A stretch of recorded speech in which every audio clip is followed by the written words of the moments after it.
work session. I look around, you're all here. I didn't expect one of you here, but I see you're back. Wally, welcome back. Gary, I'm glad to see you're here.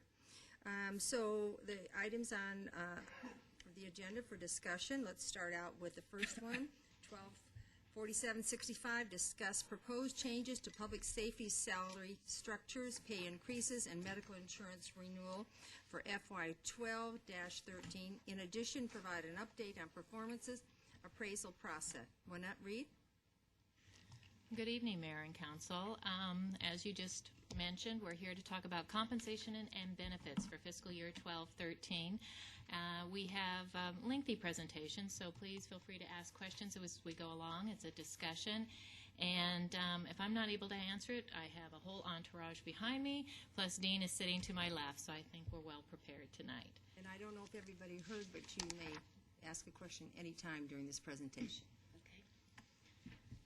Okay, I thought as we look at tonight's meeting agenda, I thought it would be a good idea to go back and review what we discussed on November 28th when we last met and talked about compensation philosophy, and that will provide us a good foundation for our conversation tonight, which is focused on the proposed public safety pay structures, proposed compensation increases or strategies for fiscal year 12 and 13. I'm going to give you an update as to where we're at on the overhaul of our our performance evaluation system. And last but certainly not least, Dean is going to give us an update on the status of our medical and dental plans. So that's what we're discussing this evening. Excuse me, I have just a little bit of a frog in my throat. So going back to November 28th, when we last met, we talked about benchmark organizations and to determine if the 10 that we currently use are the ones that you wanted us to continue to use.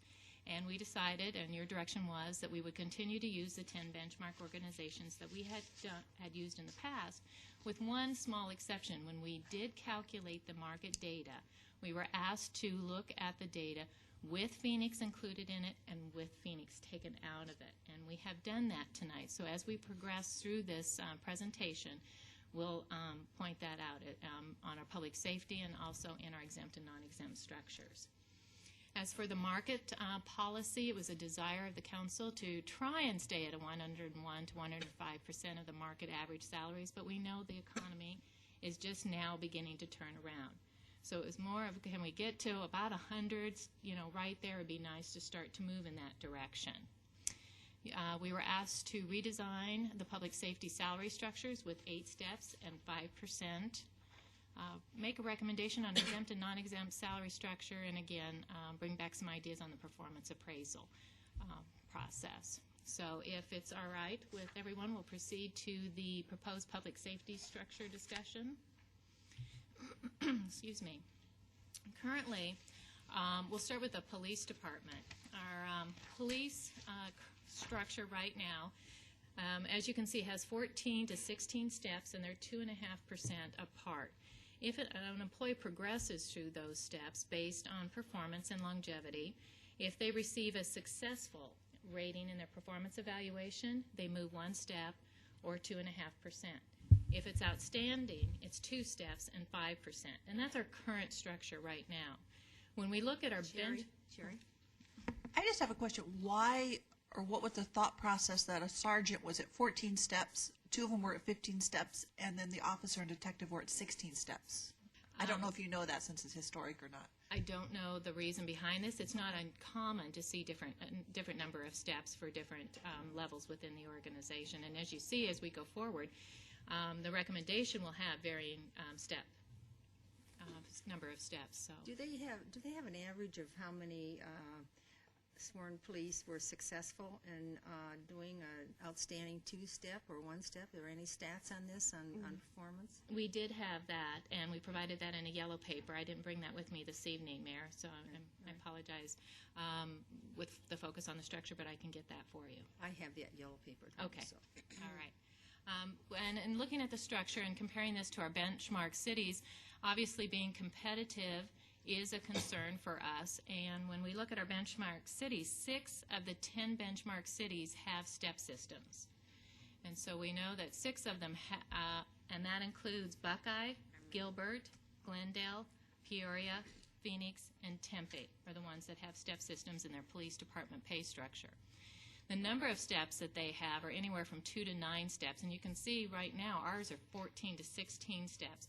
We have more steps than any other organization out there that currently uses a step system. So that and when we're looking at being competitive, that is an issue.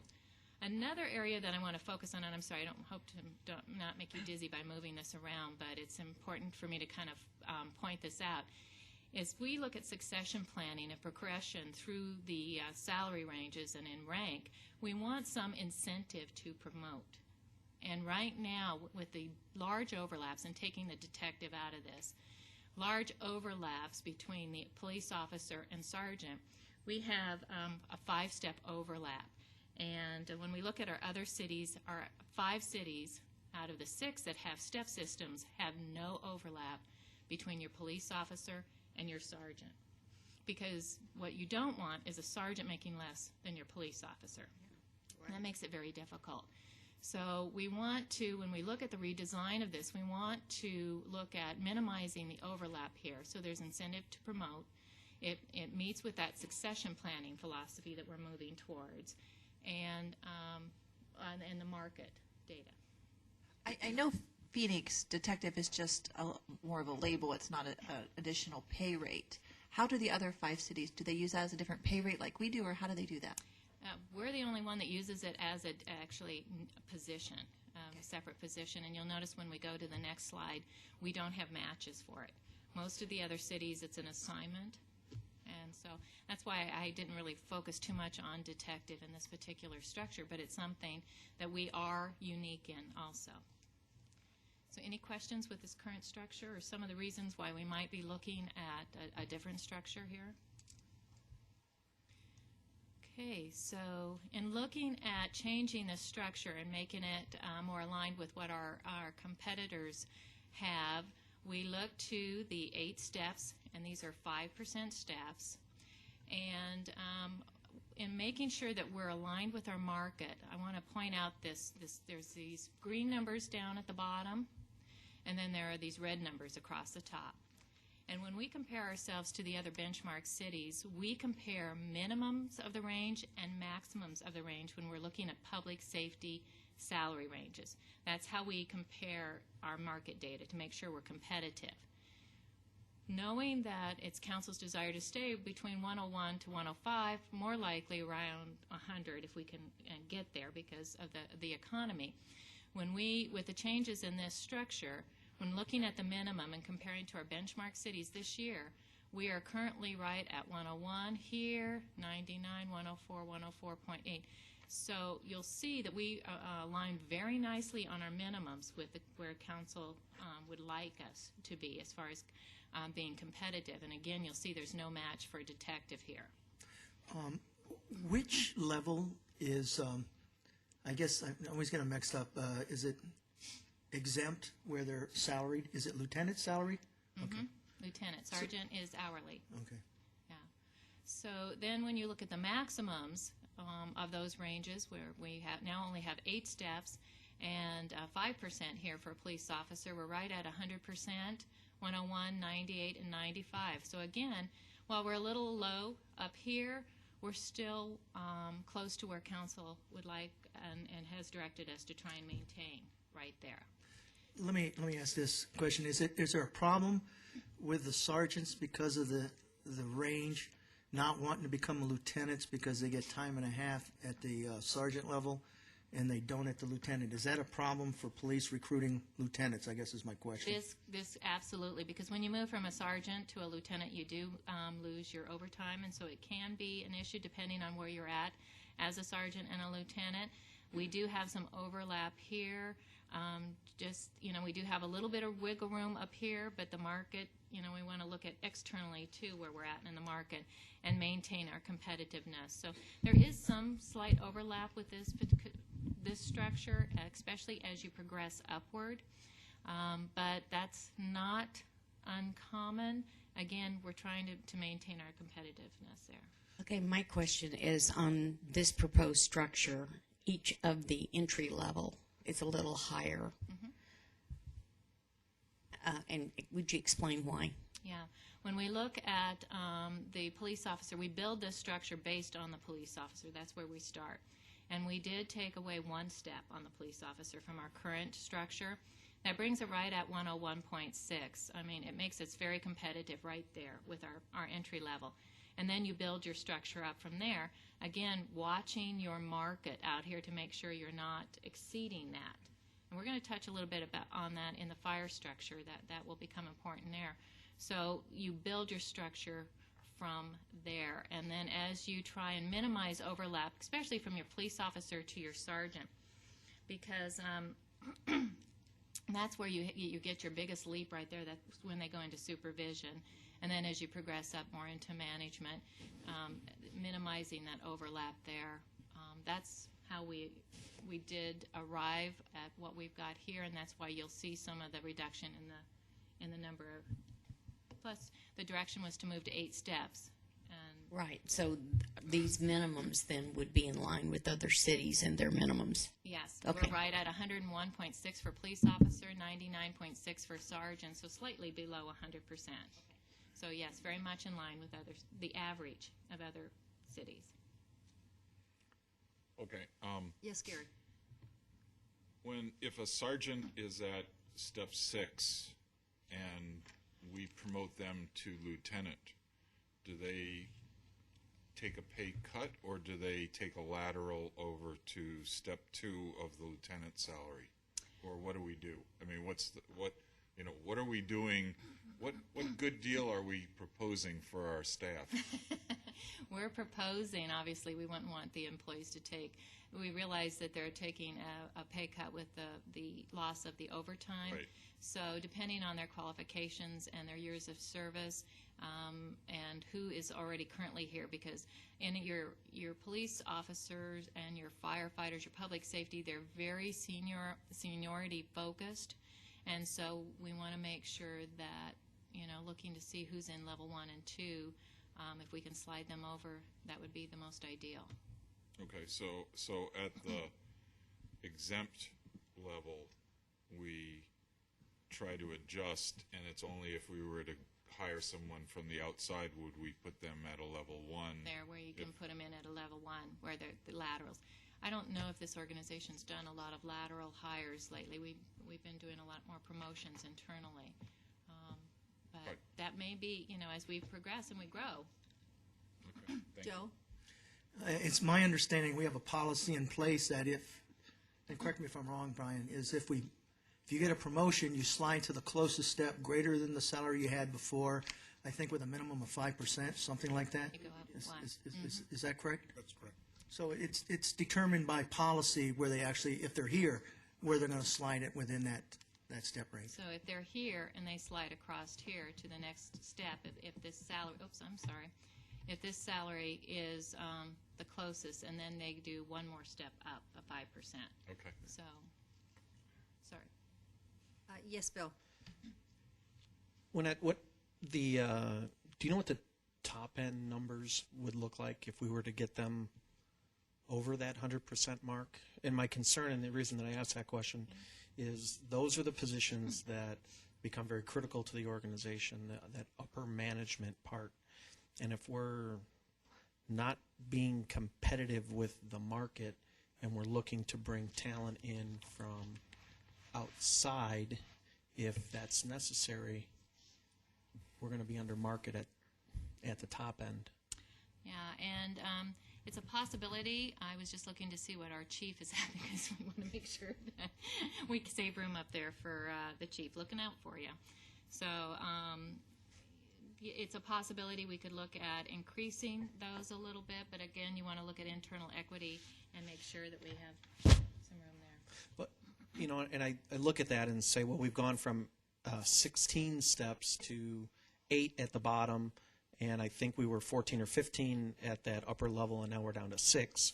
So it might seem that we've got a little bit more wiggle room at the top to make sure that if we're going to talk about being competitive, let's be competitive. And just for clarification, would you look at all of these or just the two that fell below the 100%? I'm suggesting the two that fall under the 100%. Not only is an individual moving from sergeant from exempt to non-exempt, they lose the overtime, and then they're top of the scale. You can be a lieutenant at the top scale and still make less than a sergeant making overtime. And I think that while we're not going to be able to completely solve the problem, I'd personally like to see what the result of that looks like before we make a policy change. If a person gets promoted from the lieutenant and you move over, say, from the 6th to the 2nd position, you're already ahead of the game then, right? Well, you are on your base salary. That's what I'm looking, the 98. That's what I'm looking, to the 95. But sergeants make overtime. Sergeants are hourly. That's right. Yeah, sergeants make Hourly overtime, so versus- Thank you. that my concern is in that, and then the second half of that is the lieutenants and commanders sometimes come from outside, and if we need to do that, I'd like us to be competitive as opposed to. Okay. I mean, if we're going to go to 100%, let's go to 100%. Let's not do 95. The farther up we go, the worse it's going to be. Yes. Question on that for clarification, because we are taking the direction from council tonight, and we'll be going back. So just want to make sure, number one, that as we hear these, if it has a general direction from council, we'll go that route. The other is, are you looking at adding a 7th step then on the lieutenant and commander? So those go above, or sliding up the whole 6 steps? So now you're closer to 109% over. I would rather see 2 more steps in lieutenant and commander so that we get over, because 2 steps would get us. Gary, can you speak in the I'm sorry. microphone? The rest of us here, please. I'm sorry. I would like to see us go to 8 steps for lieutenant and commander, because that would get us over the 100% range, and also give us some latitude to do the external recruiting if we had to do something like that. Yeah, I'm not suggesting one way or another. I'd just like to see us get that percentage over. So if you can do that by adding steps, that's good. I don't think we want to have a disproportionate pay scale either, where up to lieutenant, it's a 5%. The steps are 5% apart, but as soon as you go into the next one, they're 7.5% apart. I mean, whatever your recommendation is Do we have consensus to on achieve this? that. Would everybody here like to, around the table, make comments, please, on this? They make Joe? overtime. They make overtime. My I concern. don't, I don't want to see it over 100. I can appreciate where Gary's coming from, but I don't want to see it over 100. And if you add 2 steps, it'll be over 100 for either one of them. So I mean, I don't mind taking a look at it, but I can appreciate all I'm suggesting. I don't mind taking a look at it, but I don't make a decision whether I don't want to see it over 100 though. Yeah, that's what I was going to say. Wally, would you guys please look at me when you want to talk so I know who's talking, okay? Sherry, would do like you have to a just comment? I don't have a problem seeing, I agree with Joe. I think see them side by side. I think we need to fix the bottom end So first. the mission is just to take a look at it, I'm okay? open to looking at it. And that's all I'm suggesting. All right, Yeah, So- to 100%. Okay. And that would be just the top here, because if you add it down here, you're going to bring it way out of range. Yeah. Oh, so no. yeah, that's just to the top. Okay. Anything else on that? no, I think we're ready for going. Okay. Well, how we move employees within this new structure, I just kind of wanted to briefly explain that if an employee fell out of the range because we removed some steps, we move the employee up to the next step or the first step in the range, or if an employee fell in between ranges because we eliminated, or steps, excuse me, because we eliminated some steps, we moved the employee up to the closest step. We did not move employees backwards. So they did move to the closest step. Now, within this particular pay structure, we have something that's unique to the police department, and we did look at all areas within the city: fire, exempt and non-exempt, and police. And we have some compression issues within the police department, which are separate from your structure changes. And when we talk about compression, what I mean is when you get employees that are hired in, and in a like I mentioned before, in a public safety pay structure, they're very hierarchical and it's very seniority based.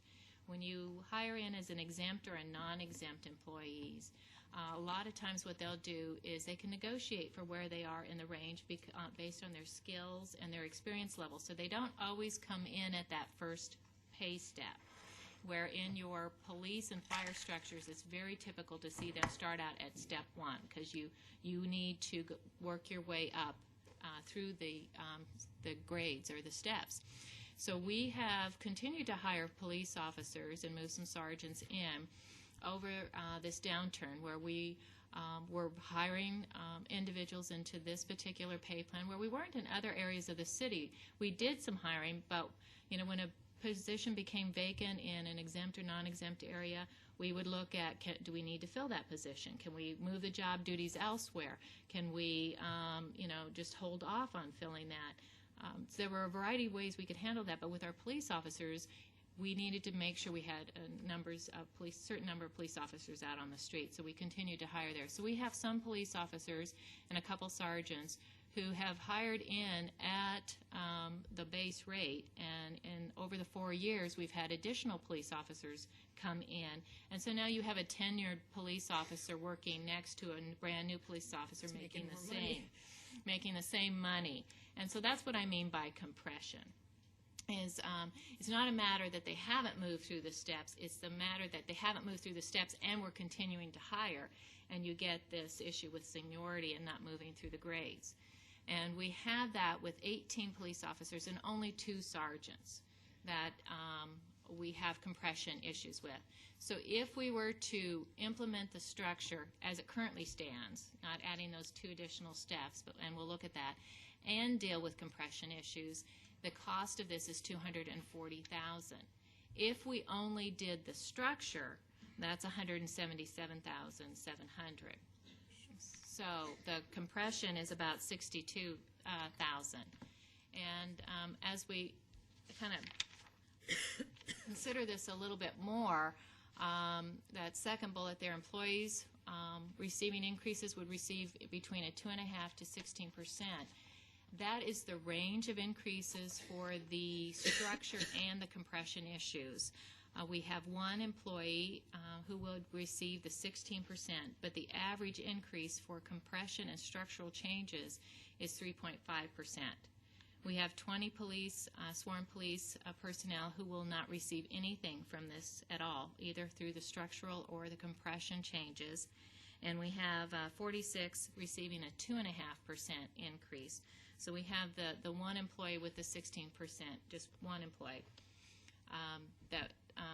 if we go with both structural and compression, would receive a 16% increase. Joe?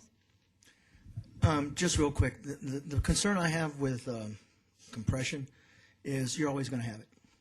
And I don't know of any policy we have in place that addresses compression, to be honest with you, and it can be on the sworn or non-sworn.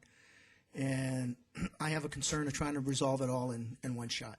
So I appreciate the fact when you have 10 or somebody who's been there new, but the only reason why we don't have it on the non-sworn is the non-sworn haven't been, we haven't been hiring them. So the problem I see is that's another issue that's got to be addressed, but I'd like to see us address it from a policy standpoint of how we're going to deal with it and set parameters for making those changes, because there's always, as long as I've ever been in public service, there's always a problem with compression. Somebody will come in, they'll negotiate a higher than somebody who's already been there, and I just hate to keep it open to that extent where anybody can make these adjustments without coming back to council from a policy standpoint. So, and I know that's what you're bringing to us before, but I have a problem with both of them taking care of it at the same time. So we did this once before. What was the percentage on the compressions then? We did. It was 2008? Was that? It was actually, I'm sorry, I thought it was 2008. It went clear back to 2000. Oh, when before. Waters was here, and you remember that when we took care of some compression issues. So 2000 this happened? 2000 was the last time we did it. It was a citywide issue, and there were some significant increases due to the compression adjustments and taking care of that. So extremely significant. but I think it's something. Yeah.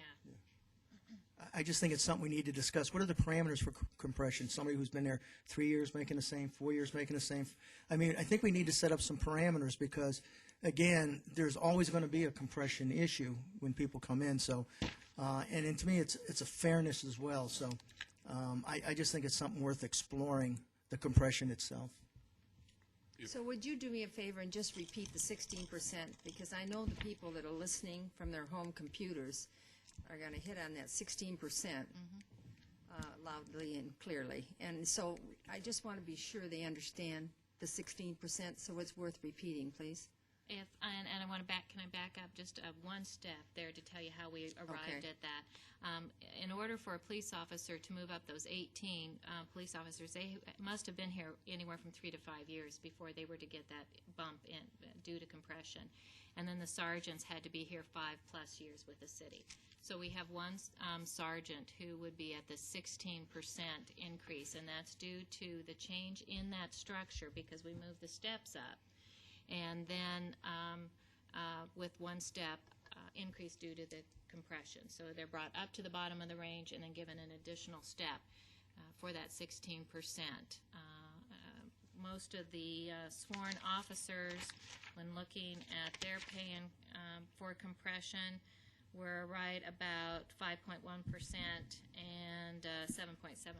So again, the average for this entire movement is 3.5.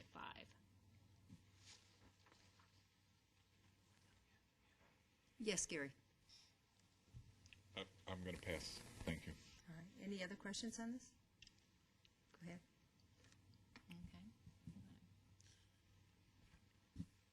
Okay. Yes. And just to make sure that we understand there and hear loudly and clearly on concerns with the compression and getting a policy direction for the budget this go-round as it relates to compression. Would you like to see a policy before we enact the budget? Is this something later?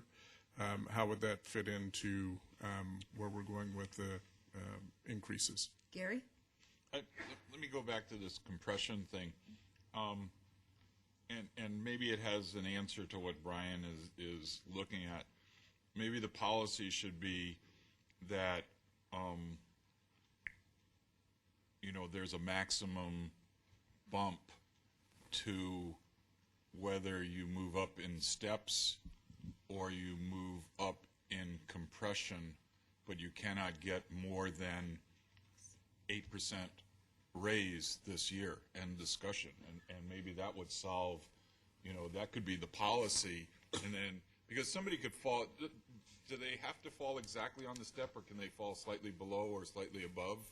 Well, in order to have a true step system, you fall on the step. On the step. Yeah, and we do have, when moving the range, we do have about 4 individuals who will get a 2-step bump just to get up to the bottom of the range. Right, That has I nothing to do understand with that. So you got some moving 10%. But to have a true step system, you need to be on the step there. I guess I would propose that, we max out, 10%. If we just say, okay, to get people, that solves the compression, that solves the inequities in the system, and the maximum, bump you can get is a 10% bump. Well, And obviously, we're there's sorry. other cities on this, so how did they manage the compression? It's really a policy decision as to whether you want 3 to 5 years or 5+ years. Compression is something that is critical to address in a compensation system because you do have issues when you have compression. There are employees who have been here several years and making the same amount as brand new employee. That causes morale issues. But we're going to have to address this next year too. So if we come back to you and say, okay, this is the maximum that you can do this year, it's either they can get a step raise and a compression raise, or they can get 2 steps or whatever, but they can't get more than this. They can't get more than the 2 steps. They can't get more than 2 steps, and then we'll see where we are next year, because we're going to have, as Councilman Pizzillo said, we're going to have this every year to deal with. And so then we'll see how much money is that going to cost to fix the compression, because we sort of solved the step problem. It's more of a gradual approach. in a minute. Bill, go ahead. Can we just get a recommendation from staff? Not right this second, but what would you propose be the answer? We're all going to sit here and have great ideas, but Yeah, because we're not going to be able to execute them. So if we can look to, to Wynette, who's the HR expert, to say this is how we should, this would be our recommendation to fix the compression, having heard kind of a little bit of the flavor, and let's, let's move on. rather than us trying to Sherry has a question. figure it out. As part of that, I would like to know specifically, I know you probably don't have it in front of you, you said there's policies for our cities that we are basically aligning with. I'd like to know specifically what their specific policies, their time frame, or do they have an amount for each one of those? And if it's something that's been negotiated, or if it's something that their council put on them, or how that actually came about. They came about Yeah. addressing their compression. So I think that'll help to make sure that we are in line with everybody else, what they specifically do. Okay. Joe? I don't want you to be misled. I think a compression is important for morale, but at the same token, since it's an ongoing problem, it happens every year, whether sworn or non-sworn. It's something I think should be discussed, and a policy and parameters be set up, because you fix it now, you're going to have the problem next year. You're going to have the problem after that, and after that, and after that. So you got to address it one way or Well, the I'd other. rather have a standard to go by. I would prefer that. Does everybody else feel that way? Yeah. We can Okay. do that. All right, I guess that's the direction. Okay. Oh, that's what I'm here for. I'm here for more work. Yeah. That's just fudging the numbers. Now she has to spend less money. Okay. Everybody fine with the police when we're ready to move on to the fire structure? Our current fire structure, very similar to what you saw in the police structure. Currently, there are anywhere from 11 to 16 steps at 2.5% apart. Progression through those steps are the same as the police department. If you receive a successful rating, you move 1 step or 2.5%. Outstanding is 2 steps and 5%. And when we look at our other benchmark cities, 7 out of the 10 benchmark cities have step systems for their fire personnel, and those include Buckeye, Gilbert, Glendale, Peoria, Phoenix, Surprise, and Tempe. The number of steps that our benchmark cities have range from 1 to 10. So again, Goodyear has more steps than our benchmark cities when we have 11 to 16 steps in there. The most frequently used percentage is a 5% step, and that is for both police and fire. So when we're looking at our competitiveness, we exceed in number of steps here. Most the frequently used is 5%. We have 2.5. Again, looking at our progression through here and the incentive to promote, we have a lot of overlap here. And when we look at our benchmark cities, 4 cities have no overlap between your firefighter. Oops, I'm sorry. I got trigger happy there. Between our firefighter and our fire engineer, and we have 9 steps. So your incentive to promote, not there, and then we have significant overlap on captain, not so much in your battalion chief, but again from battalion chief to deputy chief. So here are some of the issues as we compare ourselves to other cities. Before we go any further, somebody just handed this to me from the yellow paper. So on the question I asked on performance, we have 65% outstanding, and we have 30% satisfactory, and only 5% did not meet standards. Is that police or fire? No, that was just overall. That's just overall. Okay. All right. So thank you. I didn't. All right. With the fire structure, we're going to look at 2 proposals. One is with no overlap, and one is with minimal overlap. And it'll become apparent as to why we're going to look at 2 of them here in just a moment. Because as I mentioned, when we compare and look at our benchmark cities, we will compare our minimums and our maximums of the range with our benchmark cities, and we look at the average. And with our minimums here, again in green, our firefighter is right on target at 100% right here. But as we go up with no overlap, and we have the 8 steps in firefighter, then we get to 113%, 108, 109, and 114%. I'm sorry, why only 2 steps for a fire engineer? How long does it usually take to be an engineer before you can be a captain, or how long does someone usually stay as an engineer before they move up? Because it seems like someone could get kind of in a quandary there if they're there for more than 2 years. Yeah, and it does seem, but this is typical to see just a two-step, because it is kind of a stepping stone into captain and firefighter. We move them up that quick? No, some of them stay fire engineers and really like staying there. They drive the truck. Yeah, they're the ones that drive the truck. Get a pay raise. They want to drive the truck. And Get it, don't you? It's a guy thing. They want to drive the truck. The truck is really cool, but it looks like, you've got some progression as a fireman, you've got some progression as a fire captain, as a fire engineer. It's like after a year, this is it. you yeah. stop. And this is in working with the fire department. This is very typical. This is they're very good with this two-step right here at fire engineer, because the idea is to progress to captain, or you can stay, and drive the truck. Yeah. Okay. So, going back to the minimums, Dean won't that's a let very me drive good the question, truck. though. It really is. Looking at the minimums, here is where this falls outside of where council's direction to us to try and maintain a 101 to 105% competitiveness.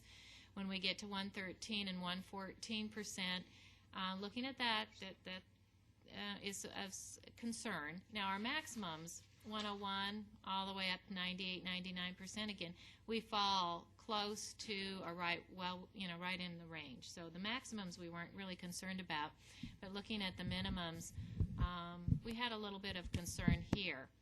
So based on the direction you gave us to try and maintain between 101 to 105, about 100, we looked at doing something different. But before I get to that minimal overlap thing, I want to explain just with this current structure, to move to this structure, it's a cost of $221,000. We moved employees in the structure the same as we did with the police department. If they fell out of the range, we moved them up to the first step. And if they fell in between steps, we moved them up to the closest step. In this current structure of no overlap, 42 out of 88 employees would receive an increase anywhere from 0 to 18.9%. That is a huge range there. But we have in that structure, it's 2 engineers that would receive the top here, and that's because they fall out in the significant decrease in steps, just to get no overlap there, because we had such an overlap in the fire engineer to the and firefighter. Our minimums are great in this structure, our maximums, but it was our minimums that we had some current concern with. They fall outside of the range. So in looking at this, what we thought we would do is offer kind of probably a two-step process for the fire structure, in which we look at adding a couple steps to fire engineers, so that gives them more progression through there than 2 steps. 1 to captain, 1 to battalion chief, and 2 to deputy chief. This brings those minimum averages back into range where council directed us to be, that 101 to 105%.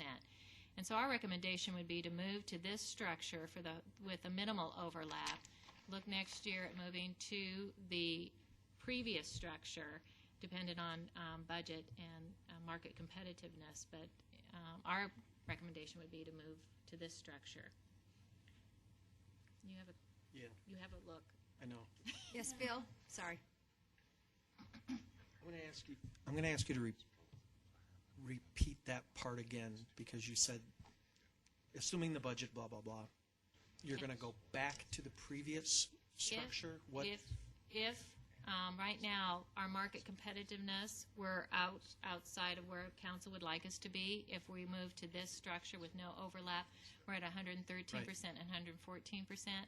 If the market moves and we have the budget, our recommendation would be to move to this one this year and then move back to that one next year.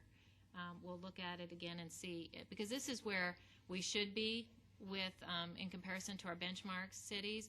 Again, these are averages, so you've got some that are going to be lower, some are higher, and so we just need to find an in-between as we wait for the market to move. But isn't this one that you're showing right now isn't this the one we want to be at This- about 105? This is the one where we want to be at. And again, we would look at moving to this one if the market moves in that direction and we have the budget so that we can, this will change over time here. So it would be more of a two-step process. We'll look at that next year again to see if we can move to that structure. This is our recommendation right now. Brian, did you have a question? No. Okay. Does this have Joe? does this have the same issue as the police, or are we going to have a policy as far as compression? No. No? Police was the only department, or the only area where we had compression issues because we continued to hire police officers in the downturn.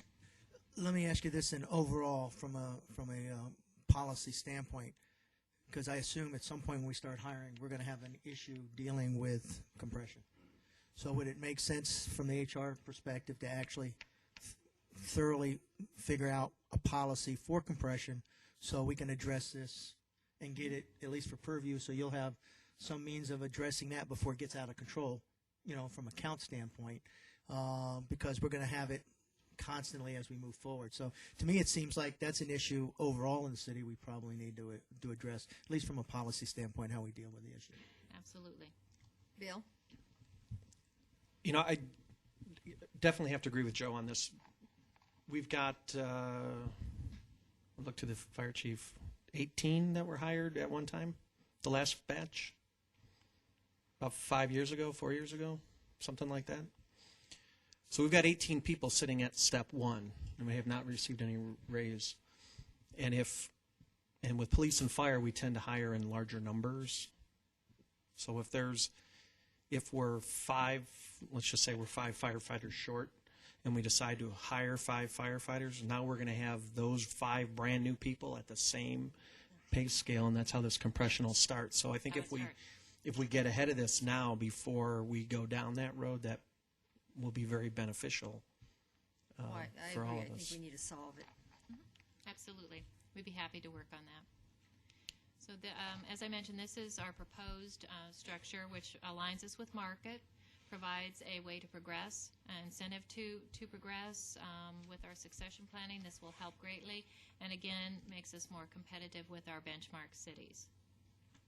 Yes, Bill? Lynette, does this, going to this model, reduce that 18.9% increase for that one employee or Yes. those 2 employees? Yeah, on the next page, you'll see, or excuse me, we'll skip one there and go back. Okay. You'll see that employees would receive anywhere from a 0 to 10.4% instead of the 108 to 114. I'm sorry, I was looking at the ranges. Instead of 0 to 18.9, it's 0 to 10.4. Okay. And then 37 out of 88 fire employees would receive an increase instead of 42 with the no overlap. So there are some changes there. And then the other change here is when you look at the market minimums, we go to a 102 to 104, which is right in that spread, that 101 to 105, instead of 108 to 114. So this aligns it more with where council's direction was previously. Now, I do want to point out that this minimal overlap is 110,000 instead of the 221. Yes, Bill? Okay, so now I wasn't last year. Council took the direction to fix a 2-step process to fix the police and fire structures. Does this take care of all that? I know we had planned on money going this year to fix it, so it's kind of a part of the plan. It actually gets you there. You were looking at a 3-step process with a fire where it was 69,000 this year, then 62,000, then 55,000. It was just a slow progression. This gets us right there in one fell swoop. Now the fire department, again, to move to to be competitive, they're looking at those, no overlap, and we've got minimal overlap with this. So that will be something we're going to need to address next year on the fire side. Police, it gets you to where you want it to be. And again, you were looking with the police structure. It was 166,000 this year, 44,000, and 45,000. So this takes care of all of that and gets you, instead of 3, it's 1. So this year we were planning on spending 70,000, roughly, You were, for the next wave of changes. but you've already, about 44,000 in year 2 for police, and another 62,000. But then you had another third year out there. So we're really talking about a difference between the 62 and the 110, and we fix it all now. And to fix it all now in one Gary? step.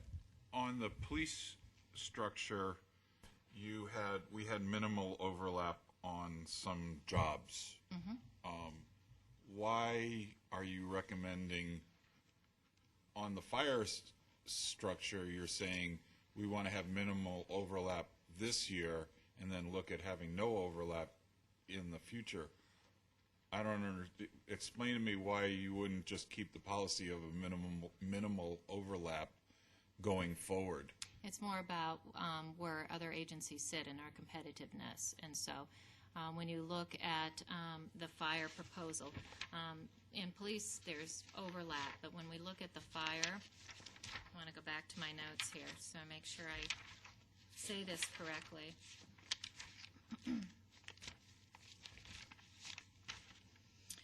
When we look at other cities, currently between our firefighter and our fire engineer, we have 9-step overlap, and they have no steps. Most of our cities have no overlap there. And then when we look at our competitors between fire engineer and fire captain, 6 cities have no overlap. And so it's really about the competitiveness and how the fire structure, and while they're both public safety, police and fire have structured their salary structures slightly differently, where fire, our competitors have no overlap versus in the police they have some minimal overlap. It really is as to where the council would like to go with this. And I went clear all the way I'm back. a minimal overlap person. I don't believe we have to kowtow to the rest of the Maricopa County. Other comments on that and Gary's remark? Sherry? I don't know. I'm thinking about it. I kind of think the two-phase. You need to, I'm sorry, I can't hear. Becky. I'm sorry. I'm just kind of listening right now. I kind of think the two-phase might be the best way to do it. Yeah. Joanne? Quite frankly, I'm still listening and hearing everything out. I have ideas, but I don't think I'm ready to make decision. Wally? Matt, Sherry, were you saying you favor the minimal overlap over The 2-step. the 2-step? I mean, yeah. Are you looking at the chart with the blue at the bottom or the white? Okay, good. Me too. Bill? Yeah, I think I need to agree with Sherry and Wally and ultimately Gary as well. On if we're at 103 at the bottom and we're close to the 100 at the top, we don't have the big disparity like we had over at the PD side. The thought of us being at 114% of market just coming out of this is a little high. That's a little high, and I hate to, at this point, and I suspect every 10 years or so we're going to end up revisiting this whole thing anyway, because we don't ever seem to be lined up. So I'd hate to, we're going to do if we do this, we're going to do a huge chunk right now. I'd rather take a break for the next year or two and then move forward. We've done a lot with the pay structure. Sure. Joe? I'm with the recommendation, minimal overlap. And I guess I'll top it off. I also agree with you. Okay. Well, that concludes our conversation and discussion on the pay structures. Okay, then I have a question. Okay. I actually had already written down to myself that I like the minimal overlap.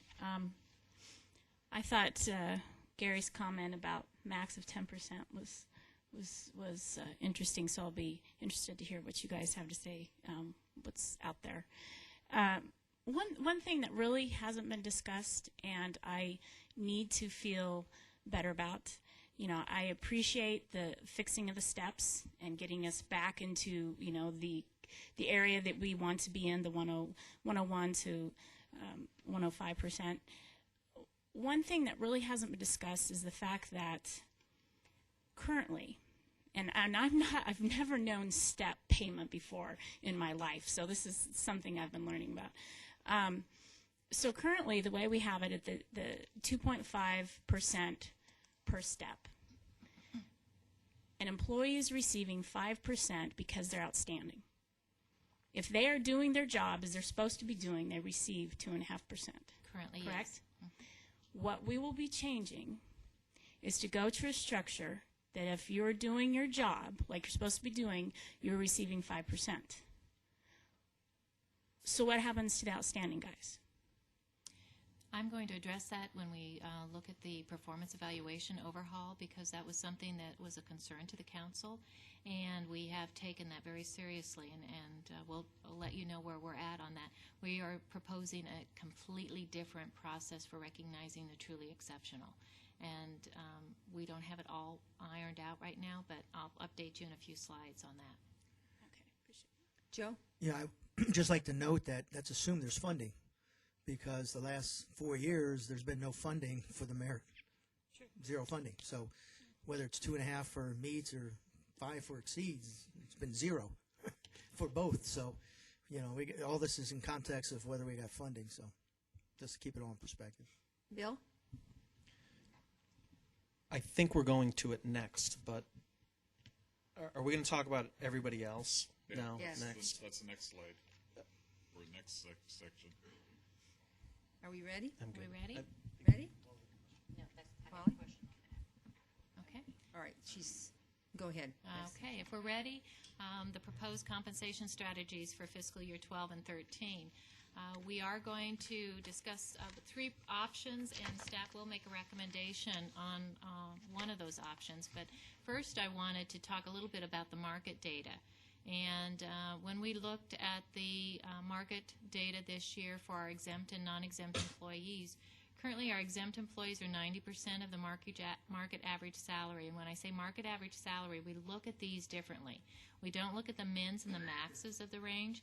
We actually look to see what the average salary is being paid for that benchmark position. Because when employees are looking to hire somewhere, they're not looking to see in this particular area what your midpoint is. They want to know what the average salary is. That's the market that we're competing with out there. And currently our average salaries are 95% of the market average salary for exempts. In the non-exempt employees, it is 89% of the market average salary. So we have fallen quite a bit in that area. I mean, it's been moving, but not as it's been moving a little bit. When we look at removing Phoenix from this, it's 96% of market average salary for exempts and 90% for non-exempt. So it doesn't change it statistically. It's not significant when we remove Phoenix, but we will continue to monitor that because that has been the direction, and we'll continue to look at that. Yes, Sherry. And I've looked a little bit ahead at the slides when we got this weekend and everything. And one thing that I would like to know is, are benchmark cities specifically what they are each doing? Because I know a lot of them are just only giving raises to bring them up to where they were as opposed to bring them above the area. So I'd like to get that information before I can make any decision on the next portion. Okay. I do know, when you ask it, just for clarification, we do know that Avondale's looking at 3%. And is that what you're... No, for example, Phoenix is looking only to bring them up to where people were before they took things away. They're not looking actually to increase the compensation from before. So I'd like to know what specifically the cities are doing. We can give you as much as we have because a lot of them are still holding their cards close to their chest. We did, in the Phoenix article, I do have that. And with Avondale, we do know they're considering 3%. Phoenix is 5% because they're locked into that with their contracts. And I know that they're very concerned, or Phoenix, I'm sorry, Peoria. You're right, thank you. I'm looking and thinking Phoenix. Peoria is locked in with their 5%. And also if they have bargaining units that already, that they're locked into that, I'd like to know that information too. Okay. We can get that for you. Bill? You know, I think to make sure that we're comparing this correctly, if a city gave up, you know, some took an across-the-board 5% decrease, Glendale, for example, they took a whole load of furlough days, and I think they're slowly returning, or I don't know if you give those back or what do you do with a furlough day, but where we've been different than everybody else, we just stopped giving raises entirely. We didn't have any furlough days, but we also didn't have any raises.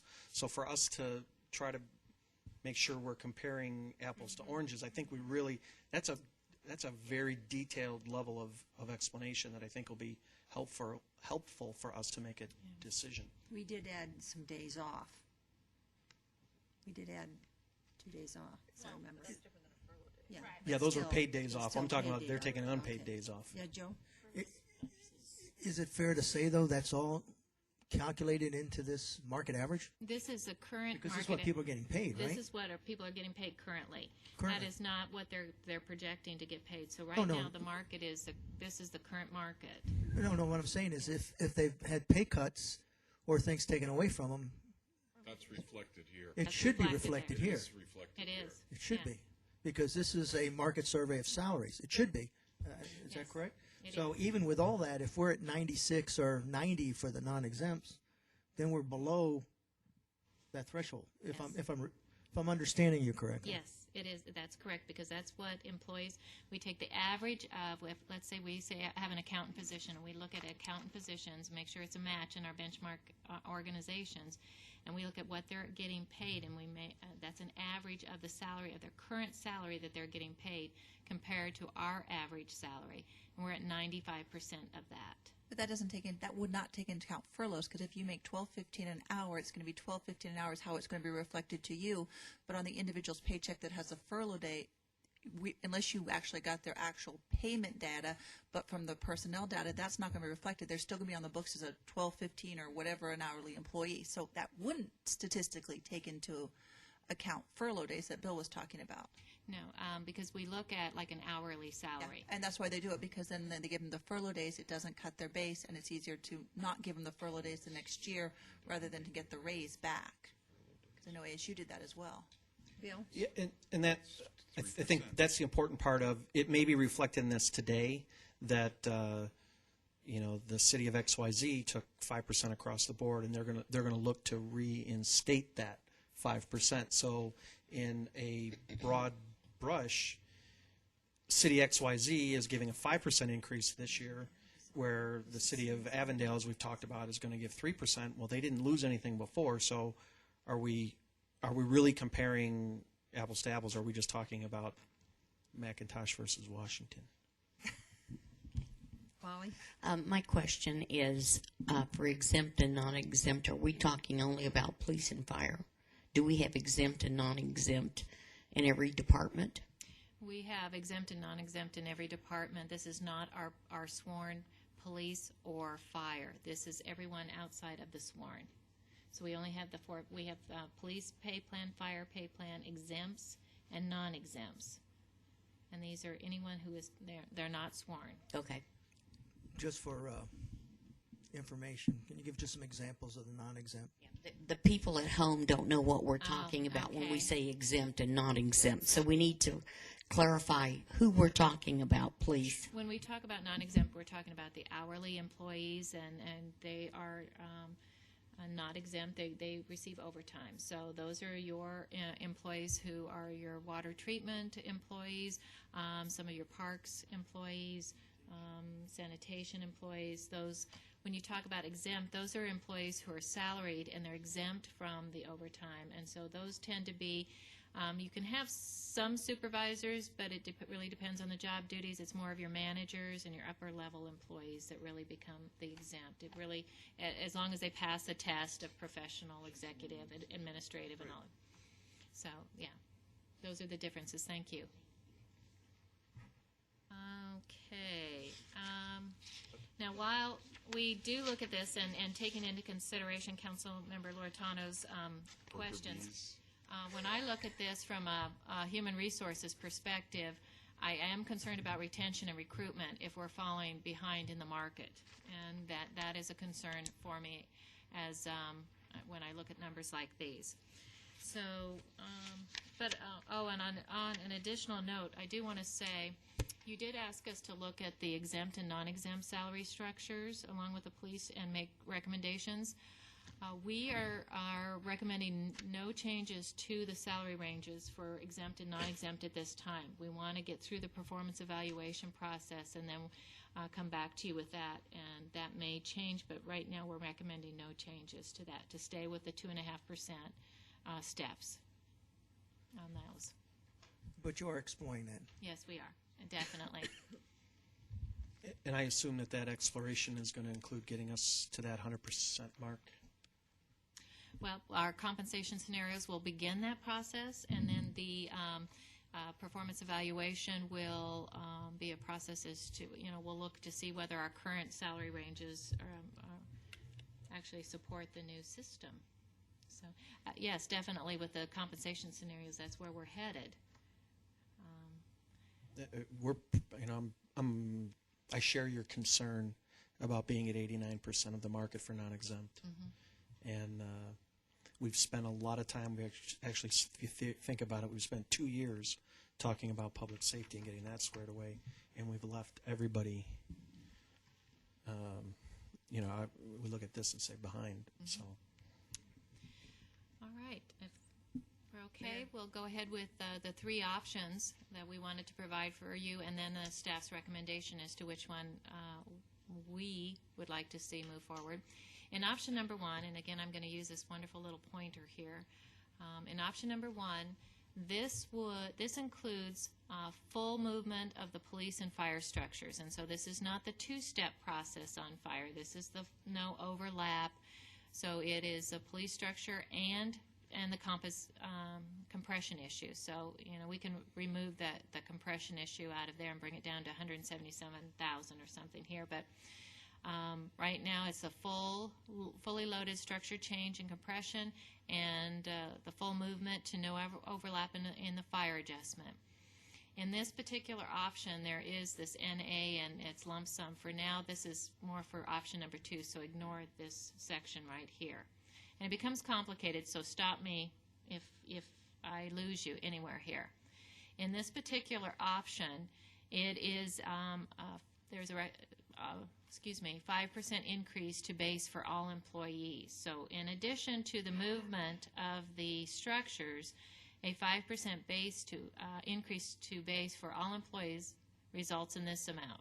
For non-exempt is 580, exempt 584, 335, and 376.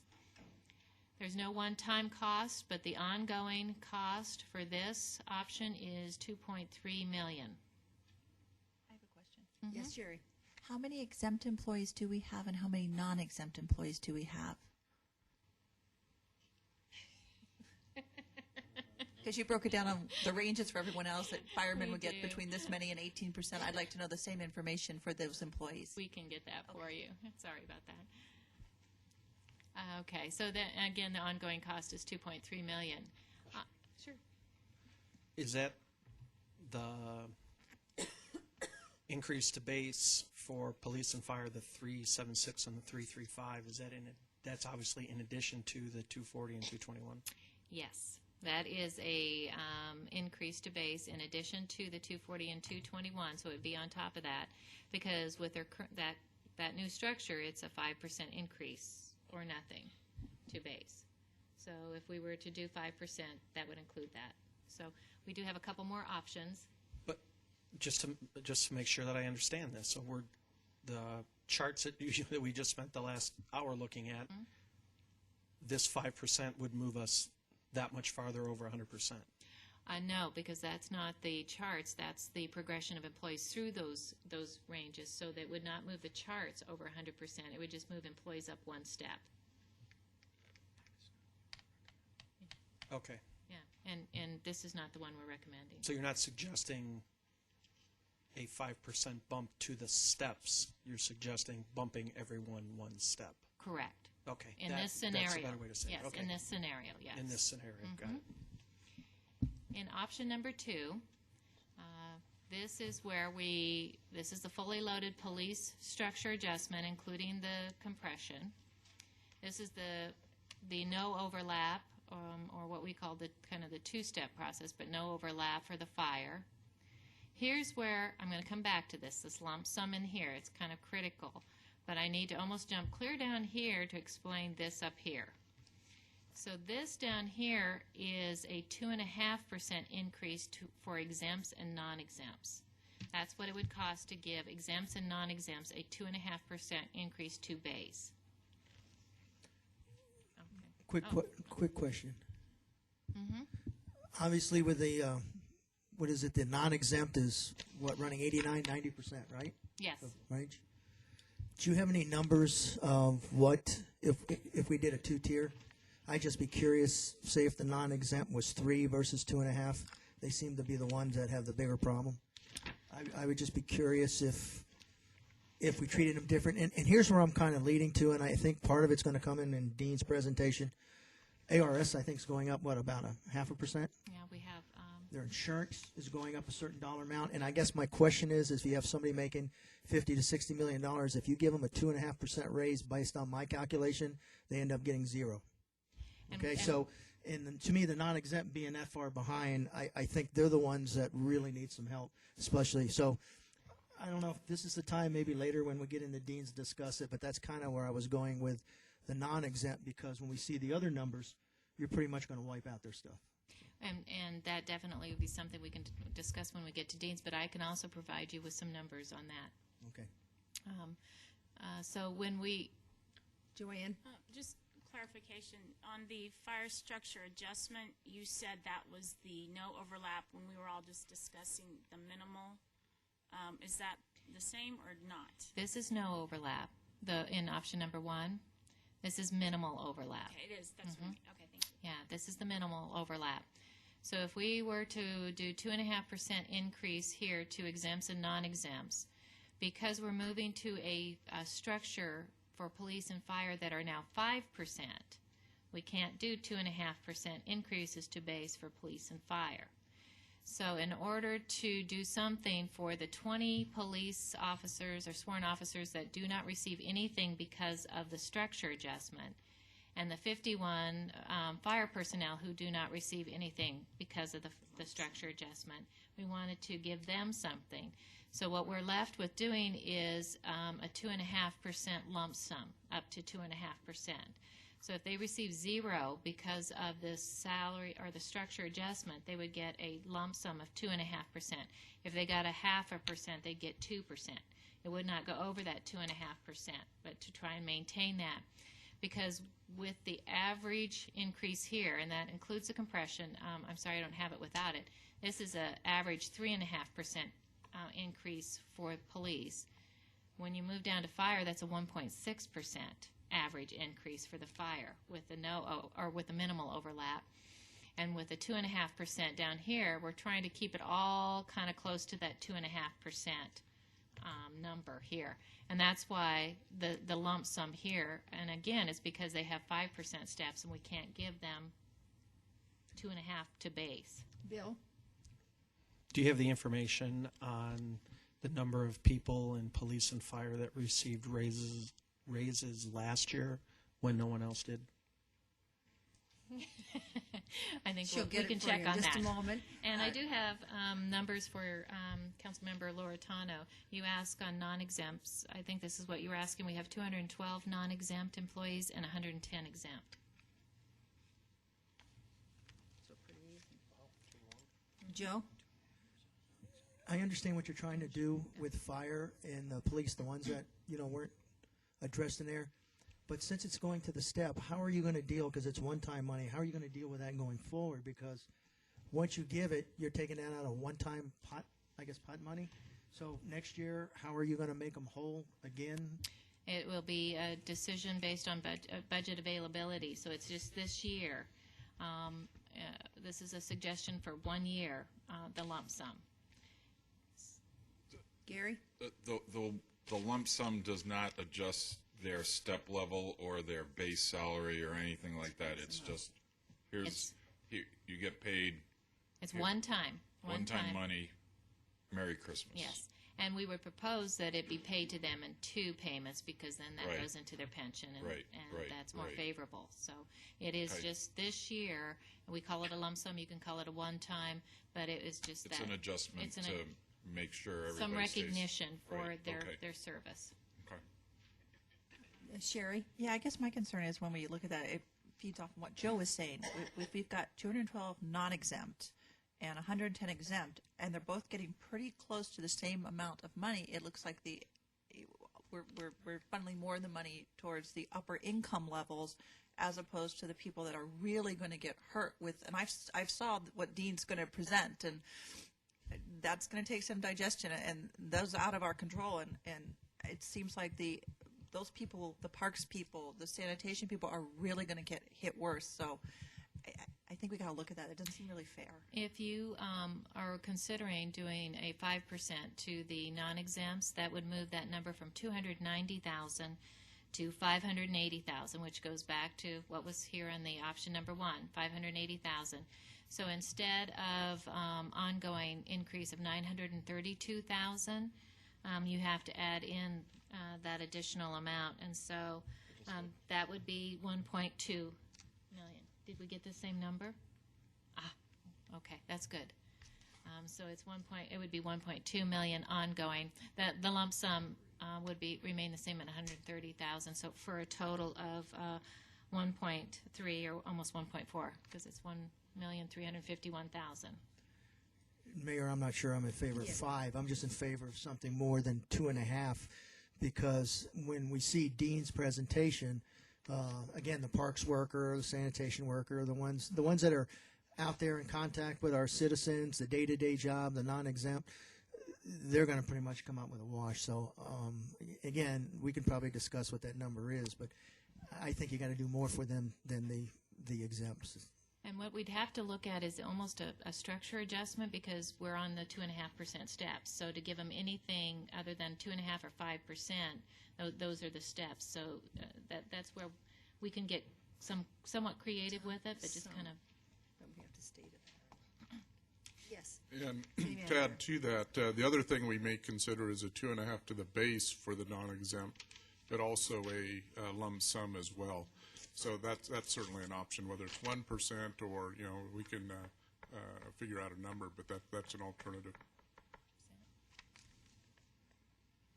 Go ahead. I've got such great people back I've here. been They watching just her keep get at the funneling. numbers, yes. You ask questions and they come up with the answers. I love it.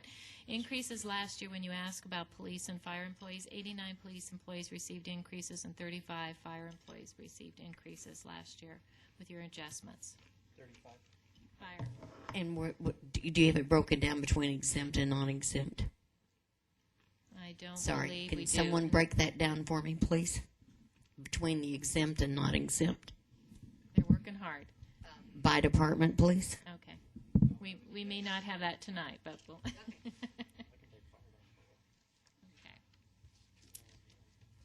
Okay. Okay. All set? Yeah.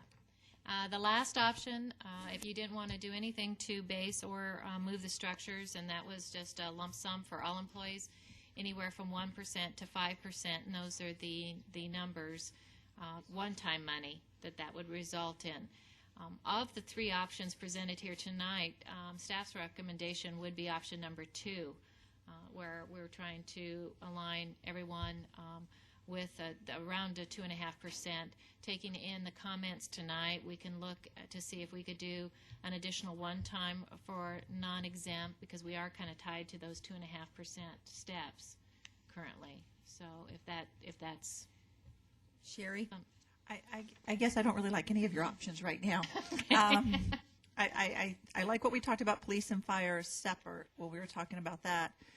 And then for the other employees, I just got to have more information before I can tell you how I'm leading, because I don't really know how the other cities are doing it. I don't really have that information, and I'm really concerned about seeing that $1 million every single year, that if we increase it to the base, right, that becomes the base salary, and we're responsible for that every year, right? I know we talked a little bit about, Brian and I talked a little bit about some of my concerns with the economic factors, until at least after the election and everything, and maybe working out some pot of money where there was a smaller base, but maybe more towards like a merit increase. You look questionable on what she's requesting. Comments? Just want to make sure and certainly understand we will be looking at what other cities are doing, and we do have some deliverables. We'll run back through a summary when we're all done. But the direction of council, as we're going back through and building the budget, it's real important to understand the overall direction as it relates to increases, what's being proposed right now. There are several different approaches. We do have the options out there. And if there's support for specific direction, we would like to receive that. Gary? I support option 2, although I would like to see more money put for the worker bees of the city. I think Bill came up with a $1.2 million if you did some type of 5% for the worker bees, because I always mess that exempt, non-exempt thing up. Anyone else? Joe? I kind of lean towards option 2, except I do want to discuss a policy until we lock down the, what do you call it, compression, because it's going to be an ongoing problem. I think that's something we really need to zero in on. And I don't know if I'm there at 5, but I really would like to see more towards the worker bees. And I think the reason being is when you see this presentation coming up from Dean on the additional costs, I like to see more going to the, is it the non-exempt? I always get them backwards. The worker bees. I have to agree with you. When I saw the numbers today, in fact, we had a discussion on it during the day, and I said it just negates anything we're giving. We're negating it on the next step. So I was concerned about that. So it really isn't much of a rise in the income because we want to hit them on the other side. It's not an easy. There's not an easy solution here, Joanne. No, there's not, and unfortunately, it's reality of what we're being dealt with. I'm also leaning on option 2. I know as we go further talking about the health insurance and things like that and moving forward, I do feel that, as everybody says, the worker bees are going to be hit with this incoming amounts. I also feel, though, that everybody's having skin in the game, quite frankly, when it comes to that, and I appreciate that. And I also, I'm going to kick it off by saying I like seeing that tuition reimbursement. Bill? I don't know, maybe option 2 is where I would lean toward. I'm still trying to figure out the lump sum for the police and fire part of that. I don't know why it's not making sense to me right now. It's just not. So maybe an offline conversation might help me get that a little bit better. The other thing that I'm wondering is we're talking about the hit that everyone is going to take when it comes to the health insurance issue is there, and I realize this is all paper money until we actually make a decision, but is there anything we can do on that side of it to soften the blow as opposed to on the salary side, which is, I don't know. I throw that out there. Maybe it's later in the presentation. I think we need to wait for Dean's presentation. Yeah. And but I'm looking at that. I would say he's been negotiating out there. I know. Everybody knows Dean. He has tried to do the best. You have a reputation. I'd take him on my team anytime for negotiating wherever I go. Wally? I just want to wait until after Dean's presentation before I decide on option 1 or 2 or 3, whatever it is, because based on what he's going to recommend, we may be able to help them in another way. And I'm not ready to say what I like the best till I hear everything, please. I do like option 2, but I appreciate the concern of the other classification of workers that we need to consider. So, again, I'm going to. We've certainly read your presentation. It's startling. So, please go ahead. Okay, and Councilmember Campbell, I think this addresses your question. Again, great people back here. They keep feeding me information. When you asked about exempt and non-exempt in the fire, of the 35 that received increases in fire, 2 were exempt, 33 were non-exempt. In the police department, 7 exempt, 82 non-exempt out of the 89. You're welcome. thanks to staff for getting that information as we're going, and that this was one of our requests to the city manager, that when we have these work sessions and the questions come up, we have staff sitting out there, and thank you for making sure staff found that number and brought it to us tonight. It's most appreciated. Well, we appreciate them very much. Thank you. All right, are we ready to go on? Vice Mayor Osborne, this is the section on the suspended benefits, and this is the results of the citywide survey when we ask employees of the suspended benefits, which ones would you like to have come back first? You'll see that longevity pay is number 1, tuition reimbursement 2, and then you've got the holiday time and a half and vacation cash in that are very close in 3rd and 4th. When looking at this, it was a difficult decision, but in evaluating it, what we thought as far as bringing any one of these back, the tuition reimbursement program really is an investment in our employees and an investment in this organization. And as we look at succession planning in the future, that is a key component of succession planning. And so we felt, based on the goals of the council and the strategies of this organization, that the tuition reimbursement program would be the best to bring back first. Now, currently, our program is $4,000 a year reimbursement, and the cost of that program, the last time we had it in 08 and 09, was $131,000. That was about 56 employees that were participating in that program. We are recommending a change to this because we do think participation will go up because we haven't had it for a while. So we are proposing a reimbursement of $2,000 per year. We anticipate we could see as high as 75 employees take advantage of this program, which would be wonderful. It would be great. So the cost at $2,000 per year would be $150,000. And that's the only suspended benefit that this time we're recommending the council consider bringing back, unless you have other direction. Joe?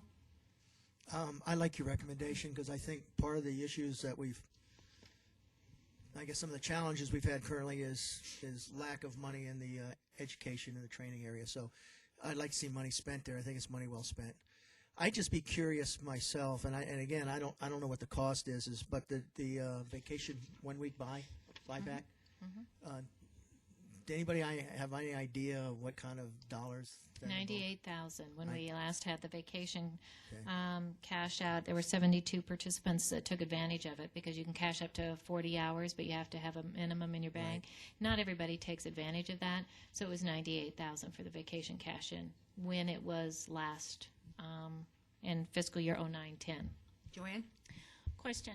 Last couple years, all employees were receiving, I think it was the day after Christmas, day after New Year's, or Christmas Eve, Thanksgiving, I forget what they were, but anyway, there was 2 days that they were receiving as paid holidays. Obviously, if we do all these things, I'm assuming that those will be gone. However, are those still days that they are off but not paid? Currently, the day after... Closed for business, anyway, just because of those 2 days. If I understand correctly, and correct me if I didn't quite catch it, currently the day after Christmas and the day after New Year's is not a scheduled holiday for the city. Those were additional holidays added because we weren't doing increases, so that was not meant to be ongoing. So employees would either need to, you get Christmas and you get New Year's Day as part of the holiday package. Right. No, I understand that. I just wasn't sure. To me, they're very unproductive days. And so as you move forward looking at things that are beneficial, you look at days that, are they very productive anyway? And if it's a day off to have with your family, for example, our store's closed the next 3 days for Easter. People get paid for Good Friday, but they don't get paid for Saturday, but it's a benefit of being with family. So that's why I wasn't sure if the city had those days off anyway or not. I just wasn't sure. Gary? Lynette, I'm looking at the $2,000 a year cap for an employee, and I'm having a little heartburn on that one. And the reason I'm having heartburn on that one is because of the state government has raised tuition at our state universities and the community colleges are going up. And my feeling is if we cap the total cost of the program at $150,000, I would feel more comfortable that the goal is $2,000 a year per employee, but on, if somebody's taking 3 classes and they need an extra $200 to pay for this other class, I want to see them get paid for it. I don't want to see it, no, it's, you've maxed out and you can't get any more money. Joanne? Well, as a mother who's paying for 3 kids in college right now, I can tell you that unless they're taking only online classes, the online classes can be expensive, granted, but some of these others, $2,000 to me sounds like a pretty good deal. And back to having skin in the game, I still think that, as we move forward, there's other things that we want to try to accomplish, and I think this is a good way to start. And, maybe we can get back to the 4,000, but for this year, I think that I support the 2,000. Sherry? Yeah, because some of the schools like University of Phoenix that I used to teach at and Joe teaches at, that's $1,000 just for a class. So I wouldn't want to say we could go over. And I know there's the Hope Lifetime Learning credit, I believe, is still on your taxes that they can take tax deductible up to so much for the lifetime of learning for higher education. Does this also cover seminars for people who maybe are not degree-oriented students, or is this only going to be for accredited schools? Right. This is just for your accredited degree programs because we have some, and I'm going to defer to Interim City Manager Mr. Dahlke. We do have in our own budgets, we have some training dollars, but I think they're not a lot. And that would be for your seminars, but I'm going to defer that. Yes, I want to say it, just going off of history, we were over $1 million for training budgets for employees. And this was back probably 5 years ago. We're down less than $300,000. I want to say it's closer to $250,000. Don't quote me on the numbers, but it has dropped substantially. So some of the things that we require our employees to have some type of training. We're urging them to get training, be creative on how you get that training, whether we do it internally, whether we do it through working with others to get it discounted, but we place a lot of value in training. One of the things that we're doing as well so we can increase the level of training throughout the organization is having $30,000 added to the training budget, of which they have very little right now. So we are trying to enhance the training throughout the organization. That additional 30,000 would be controlled by human resources to really spread it out the best way possible. I'm sorry. Actually, that was going to be my next question: is how have you increased your budget if you've gone from $1 million to $300,000? I would hope to see that. That's a start, but I'm glad that you're going in that direction. Bill? I think Sherry wanted I to just wanted to follow up on that. I'm up. sorry. That's Sherry? okay. Yeah, I was just wondering, this might be an area that we could look at for as the and I'm going to screw this up, the worker bees, the people who are frontline people who probably maybe don't have a degree at all, maybe a proportion higher for those people as opposed to the people higher up in management who maybe already have, not just a bachelor's degree, but maybe a master's degree. Maybe we should be helping the lower line people first. That's just a thought. I could support that. Sure. Wally? Well, I think it would. Go ahead, Bill. You're next. Oh, I did call him Bill, and I went, Bill, forgive me. Wally, could you just take a back seat to this? Bill, go ahead. Okay. Go ahead. Ladies first. Bill, I said go ahead. Go ahead. Okay. I support the 2,000 tuition reimbursement as well. I really like Sherry's idea. I think if we can get someone an associate's or a bachelor's degree as opposed to getting someone a master's or a PhD, that's probably Is that a policy question? I don't know. Is it? Maybe. That may be a policy question. I like that idea. That's all I'm I'm not sure saying. that can be a My policy question, at one time we had you have to, if we give you this money, you have a certain amount of time to that you have to continue to work for the city. Is that still intended with this? And what is that? I forgot. That would still apply, and do you know, We do. We do. And we do. If you leave. for how long?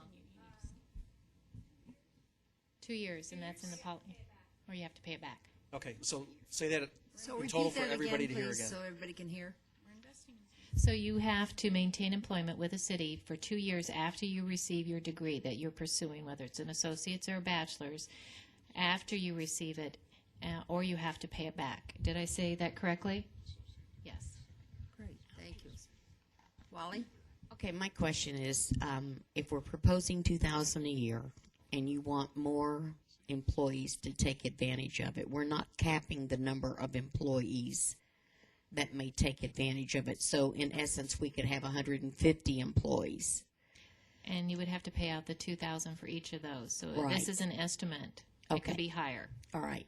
So if they're taking 1 or 2 classes and the classes are $1,750 for the 1 year, they can apply the next year for this again. They're not. This is not one-time monies. It would be yearly as long as the program is still in effect. Okay. Well, I don't see anyone getting a degree in a year, quite frankly. So the policy that you have to work 3 years after you get a degree, if you're working full-time, 40 hours a week, and you're going to school at nights, you can't get a degree quickly. It's hard. So it's going to take years to do It- whatever you're doing. It takes some time, but it's 2 years they have to work. Not, yeah.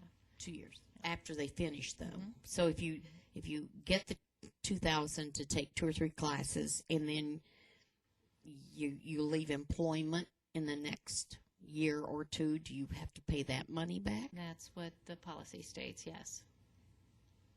If you don't get your degree? Oh, I'm sorry. I thought you said Well, if no, you oh no, if no, you no. don't get your degree. You don't get your degree because you're working on it. I mean, you can't get a degree in a year. I don't know if that's addressed in the policy. I'd have to check that. I mean, I would hate for someone to have to leave. I mean, I'm sorry, not to have to leave, but someone to use this tuition reimbursement and then leave, and then we tell them you have to pay it back, and they haven't finished it. But they left for a higher paying job. I don't care why they left, Gary, if they don't have a degree. I'm just wondering, how do you do that? Because not everyone that's going to use this tuition reimbursement is going to work for the city for the next 6 to 10 years while they work full-time and go to school at night and on weekends just to get a degree. And it takes a long time. I'll check the policy and see what that says. Gary, you had a question? I was going to just see if you wanted to look at a policy of, the primary reimbursement is towards associate's degrees, a secondary. In other words, we have a hierarchy of degrees so that the money goes to people who are looking to get their associate's degree first. Second is a bachelor's degree. Third, it's a master's degree. I like that. And fourth, it's if you're going to go for your PhD or your doctorate, you're last on the totem pole because you should be able to pay for it yourself. You don't pay for that now, so I think you're they're on your own exempt. now. I'm sorry. Sherry? Yeah. Now I forgot what I was going to say. Sorry. Oh, well, first of all, I'd also like to know, does the policy about working, because I know several cities don't have that, where you have to stay at the city after you use some of the tuition money, that does kind of give me heartburn unless we have some sort of exemption if for an emergency basis, if we don't, because things happen, unfortunately, in people's lives, and I would hate for someone that they've been going to classes, like Wally was saying, for years and years and years and years, they're almost got their degree, but they don't. So there's a death in the family, or they have to move, and here we want $20,000 back. Could you bring a policy back on tuition? Now that Not we're to going get to too put far afield, now that but- we're going to put tuition reimbursement back into the pot, could you look at the policy and bring it back after we finish the budget so we can just massage it? Is that Yeah, I amenable think to everybody? everybody agree with that. I think we need that information. I would be happy to do that. And this has been a good discussion. Gives me some direction on which way to go. I appreciate it. Thank you. Bill has a question. Is that Do we want to make that policy? Or do they want to make that No, let policy? them make a recommendation No, to us. we're but we've just given them asking for input. information. Well, I heard bring it to us and we'll massage the policy, and that, Oh, I'm sorry, no. coming from Councilman in the weeds over here, I don't. That was a very unusual suggestion, so I wanted to make sure that I had I that. am not going to cut this lawn down, okay? And Bring thank you us a for clarifying recommendation. that. Thank you. Will do. Sorry. Yes. We will do that.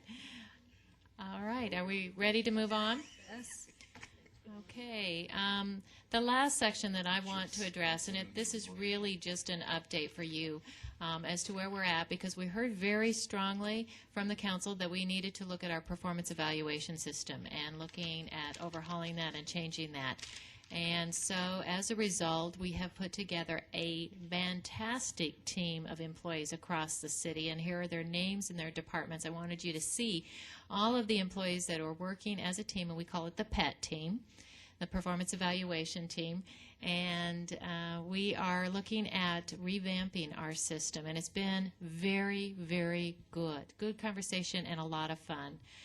Your objectives for us, direction was to provide a basis for monetary increases. Of course, we want to make sure it's legally defensible, clearly communicates expectations, that there's a differentiation in performance so we can truly look at those exceptional performers and make sure that we have an acknowledgement for those, and that it recognizes diversity of jobs within the city. So that was the direction you sent us out with. This team has been looking at evaluations from other organizations and are adding some to that. We definitely will be recommending that it's competency-based, but not just at the city level, also at the department level and an occupational group level, which will look at diversity of jobs. They are looking at a different scale instead of satisfactory and outstanding. It's meets and does not meet, but an entirely separate process for exceptional performers.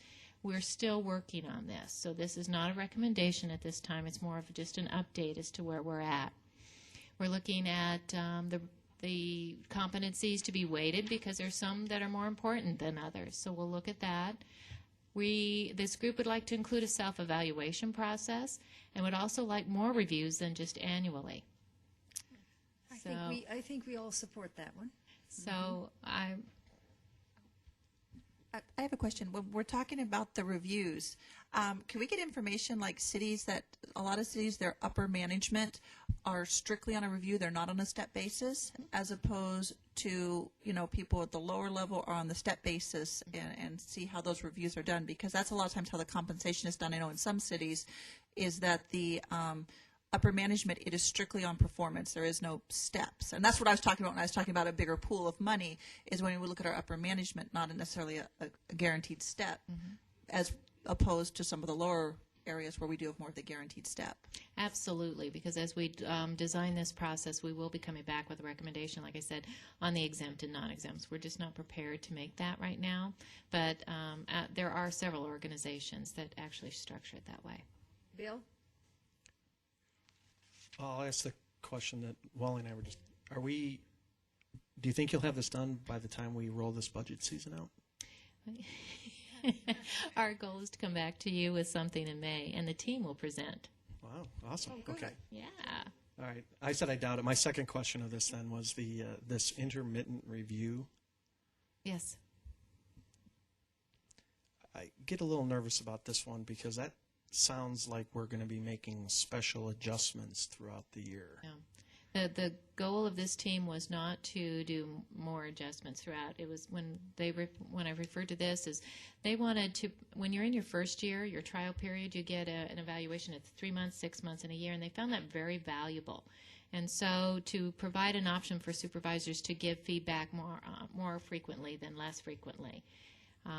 So maybe it's a 6-month evaluation, not tied to pay, but just a way for the employee and the supervisor to sit down and have conversations. And another thing I forgot, with the occupational group, we also have the individual goals that are part of that. So that recognizes, in addition, the goals for that person in their particular job.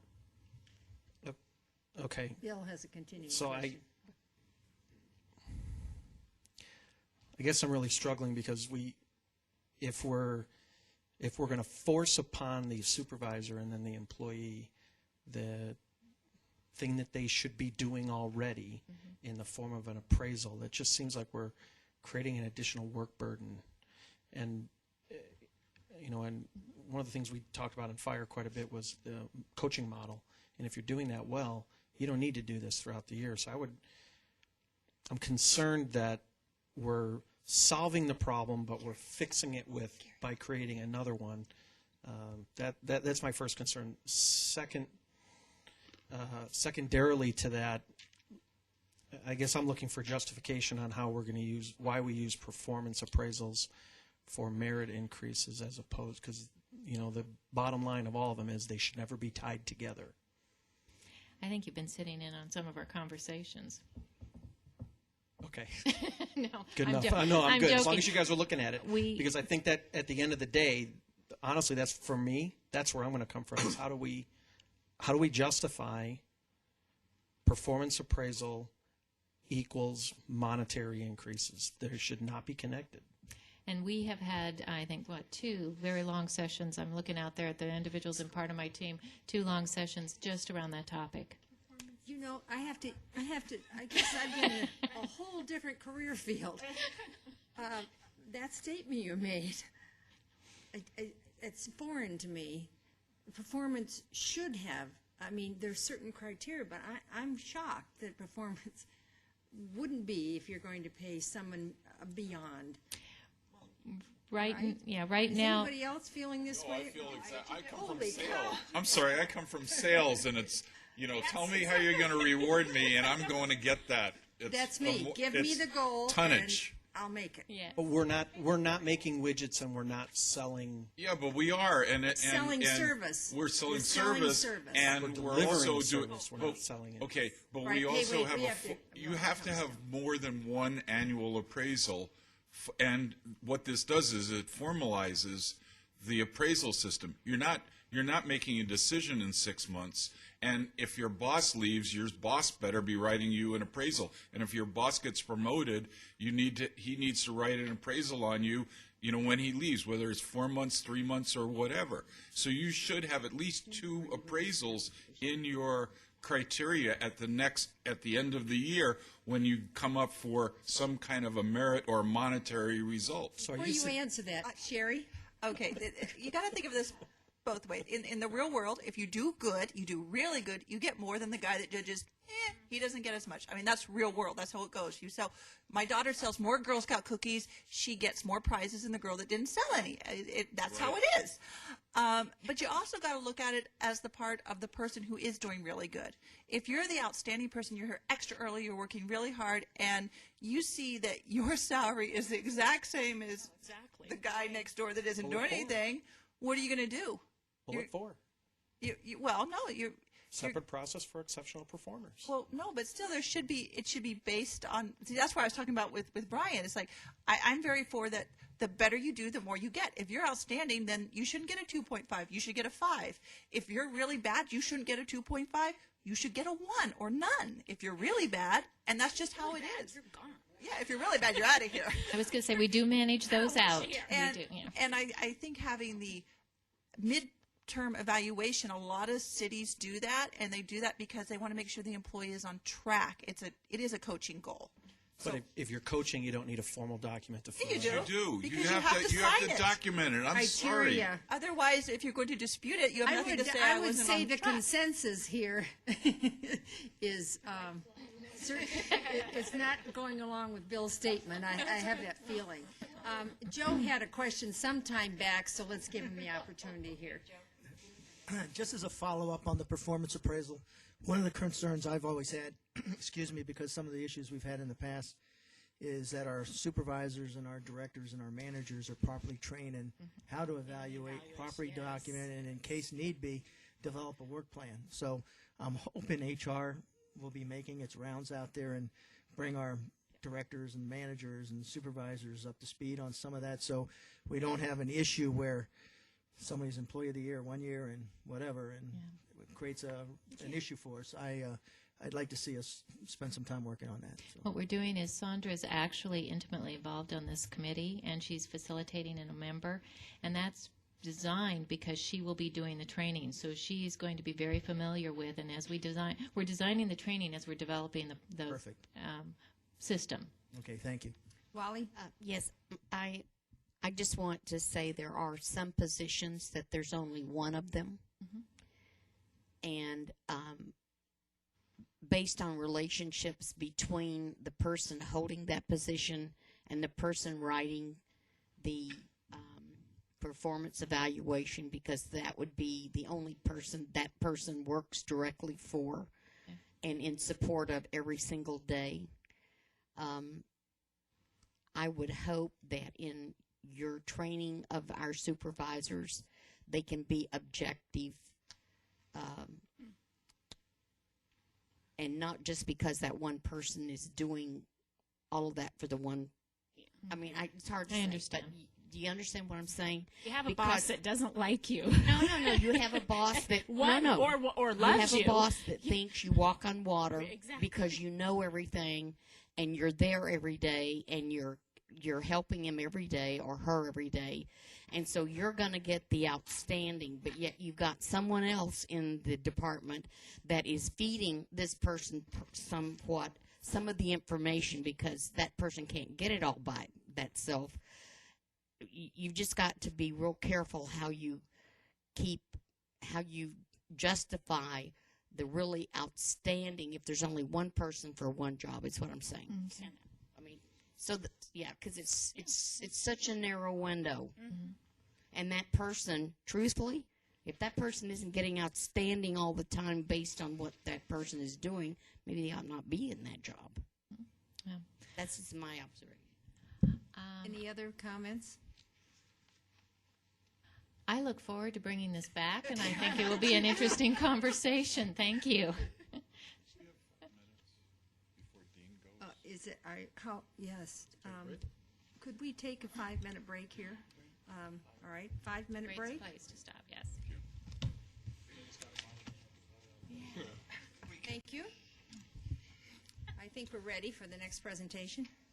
Oh, do you want to add in, did you have something you can? No, I don't. Okay, Thank all you. right. Dean? You're done. Good evening, Mayor, distinguished council members. Thank you for the opportunity to come before you this evening. And I'm going to talk to you briefly about our health care and then just touch on our dental care renewal. The risk management pie during the course of 2011-2012 consisted of approximately $7.7 million in budget funds. Of that, about $5.1 million was health care. Some of the other pieces of pie, other benefits, that encompasses things such as the dental. It includes voluntary life, which the employees pay 100% of. There is also basic life that the city provides. There is AFLAC coverage the employees pay 100% of. There is vision care in that employees pay 100% of. I'm sorry, Dean, that's other. Is that what you said? The other? That's in Yeah, the okay. other benefits section, yes. Then there's the general liability reserve. There is a small amount for deductibles. That is some of the smaller claims that happen throughout the course of the year for both general liability and workers' compensation. Then we have a workers' compensation line item that is $530,000 in 2011 and 12. The general liability line item, and that's for all of our fleet, our property. We have a $2 million underlying coverage with a $250,000 deductible and a $13 million umbrella. That's the $710,000 that you see there. Both the workers' compensation and the general liability will come back through council during the budget process, incorporated in one of the budget meetings. So council has that last look of those contracts that are over $500,000. And then our wellness initiatives that encompasses all the wellness initiatives that we do, including our health and wellness clinic in the 3% line item. Moving forward into 2012, 2013, We anticipate that that pie will grow to approximately 8.7 Excuse me, million. Joe, question? Real quick, Dean, do you feel the General Liability Reserve Fund is adequately funded? That is something that we've looked at. We continue to look at that as cases develop, and as it sits today with that additional $250,000, it should be sufficient for 2012, 2013. Thank you. So healthcare being the largest portion of this moving forward into 2012, 2013 of $6.1 million, that will be the bulk of the discussion this evening. What do you want, a liability sinking fund there? Excuse me, gentlemen. Yes, ma'am. Gentlemen. Thank you. Go ahead, Dean. So I That wanted wasn't to- a question, I'm assuming. That was comments, was- right? Okay. So I wanted to touch on what led to the actual renewal. Last year, $5.1 million in premium over the course of the last 12 months. Our losses totaled $5.6 million, or a loss ratio of just north of 110%.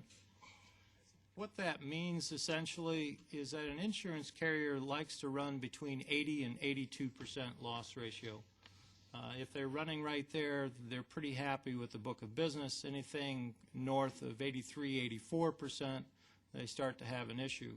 So what we might anticipate is 110% minus the 80% that they would like to run is a 30% increase, plus the last bullet point, which is what's called medical trend.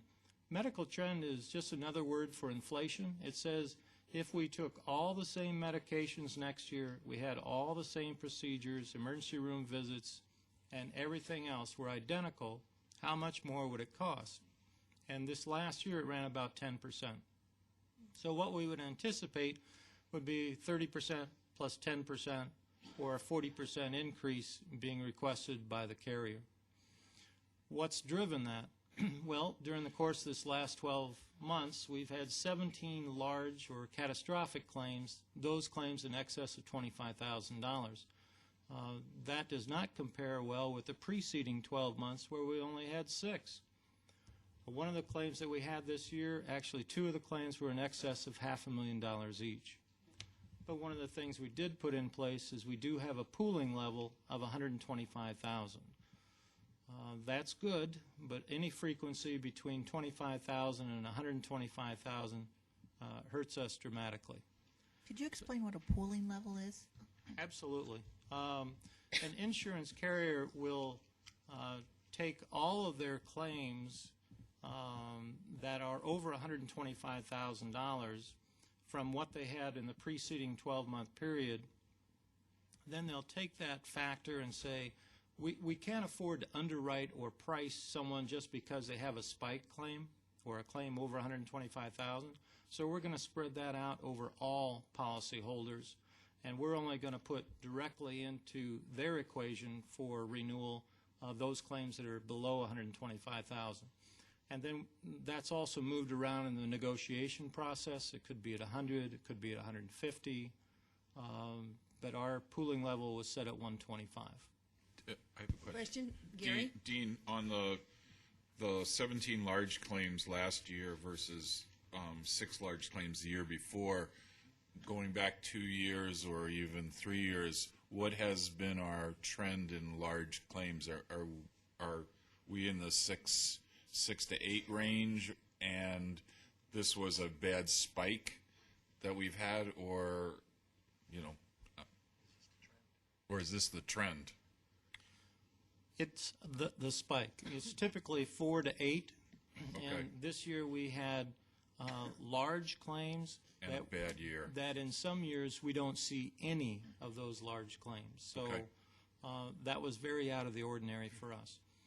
One of the things that we did is we got together with underwriting, both junior underwriting and then senior underwriting and the head of underwriting ahead of time and said, this 30 to 40% range, we understand where we're at, but here's all the reasons why you shouldn't quote it at that level, going over certainly our wellness initiatives, the things that we have in place, our plan designs, our consumer-driven model, and our overall strategic plan moving forward.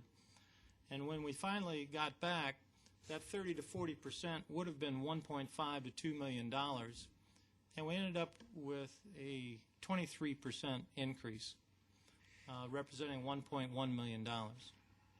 At that point, then we moved on to next, and the next was to meet with the Vice President of Cigna, the Regional President of Cigna, to have those dialogues, those discussions on what this relationship means to Cigna and why it's important to work with our employees so they don't have to change providers, don't have to change carriers.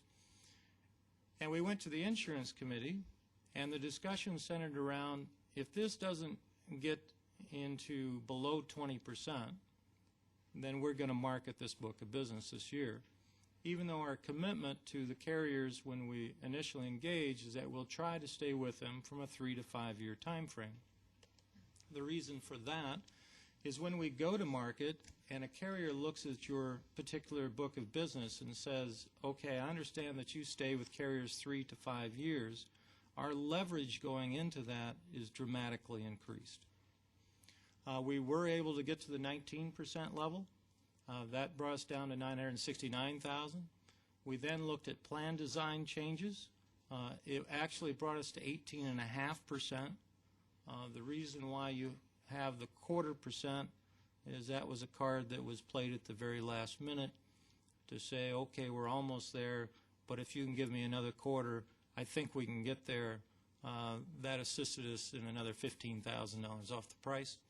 The dental premiums, the same thing. We were at 6%.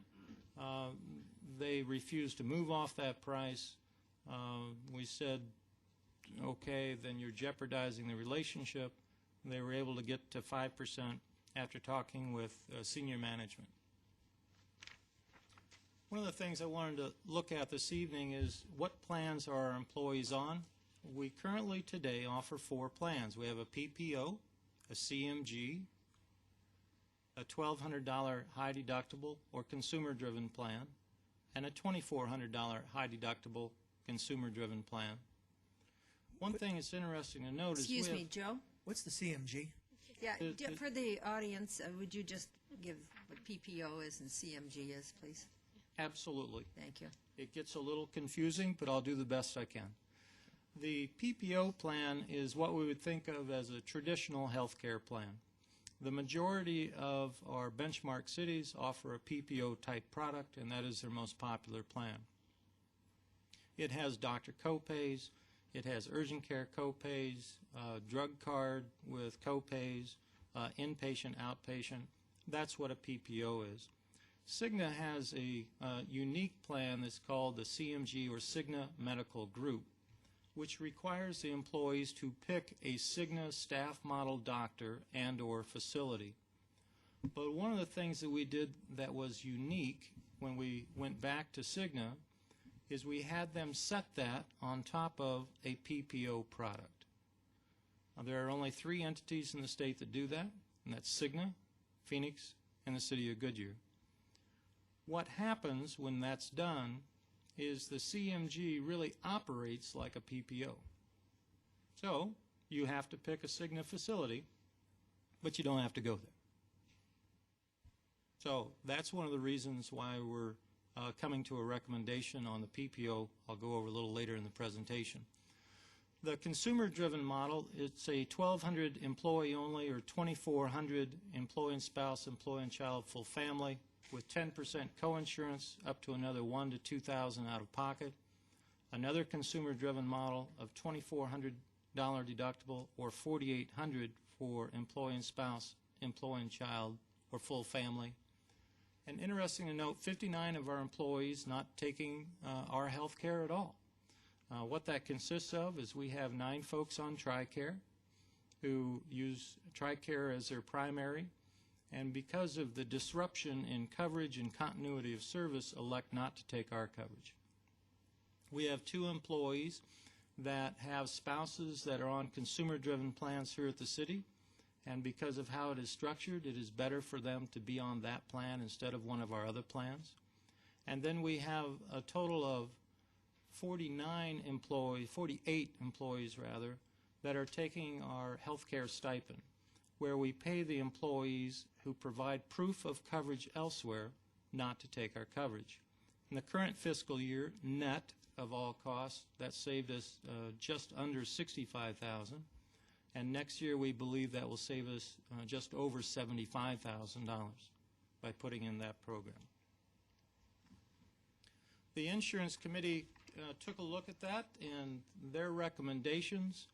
We also take a look at our benchmark cities in terms of plan design, in terms of how much is being paid, the total premium, and their first recommendation was to cost shift 5% to the employee base across the board.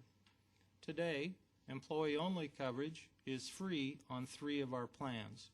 It's 5% on the PPO product. Going forward, there will be no free health care coverage for employee-only coverage. How employees in the other categories are affected, that's employee and spouse, employee and child, and full family. On the CMG model today, employees pay 10% of premium. That will move to 15%. And in the consumer-driven models, today it's 15%, and that will move to 20%. The CMG or staff model, the urgent care copay will go from $35 to $50. The emergency room copay will go from $100 to $200. The prescription medications will remain the same. The primary care, the specialist care will all remain the same. Employee-only dental, the PPO, and again for just the employee-only coverage on the dental PPO, will also no longer be free. That increase will go to 5% of the total premium. And for most of our employees, the 5% increase across the board, coupled with the 5% increase on total premium for employee-only coverage, equates to about $20 more a year. And then elimination of the PPO plan altogether. So those employees that are in that PPO plan, unfortunately maybe 1 or 2 council members, will have to do new paperwork because that plan will no longer be offered. I think he's talking to me. He's talking to me. Okay. May I ask a question, Mayor? Yes, Wally, thank you for For the dental premium, you're saying it'll be 5% of the premium. How much is a premium for one person, since I'm not under any city plan whatsoever? How much are we talking about, please? You're talking annually about No, per month. per month. Yeah. I heard $20, but I don't know if that's per year, per month.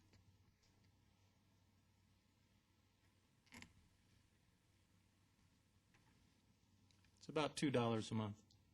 Okay, $2 a month is what they'll pay for their dental, which they're not paying now. Correct. And because it's taken on a pre-tax basis, you're probably talking $1.60 a month. All right. And then the 5% of the premium, their premiums could be anything because it's not only employees, employee plus dependents. And Of the employees that are on the dental PPO full family premium, just to give you an idea of what that is $135 a month. Employee and child is $103 a month. Employee and spouse, $73 a month. So that would be a 5% increase to those amounts. And the employee today on all 3 of those tiers pays 25% of that premium. Joe.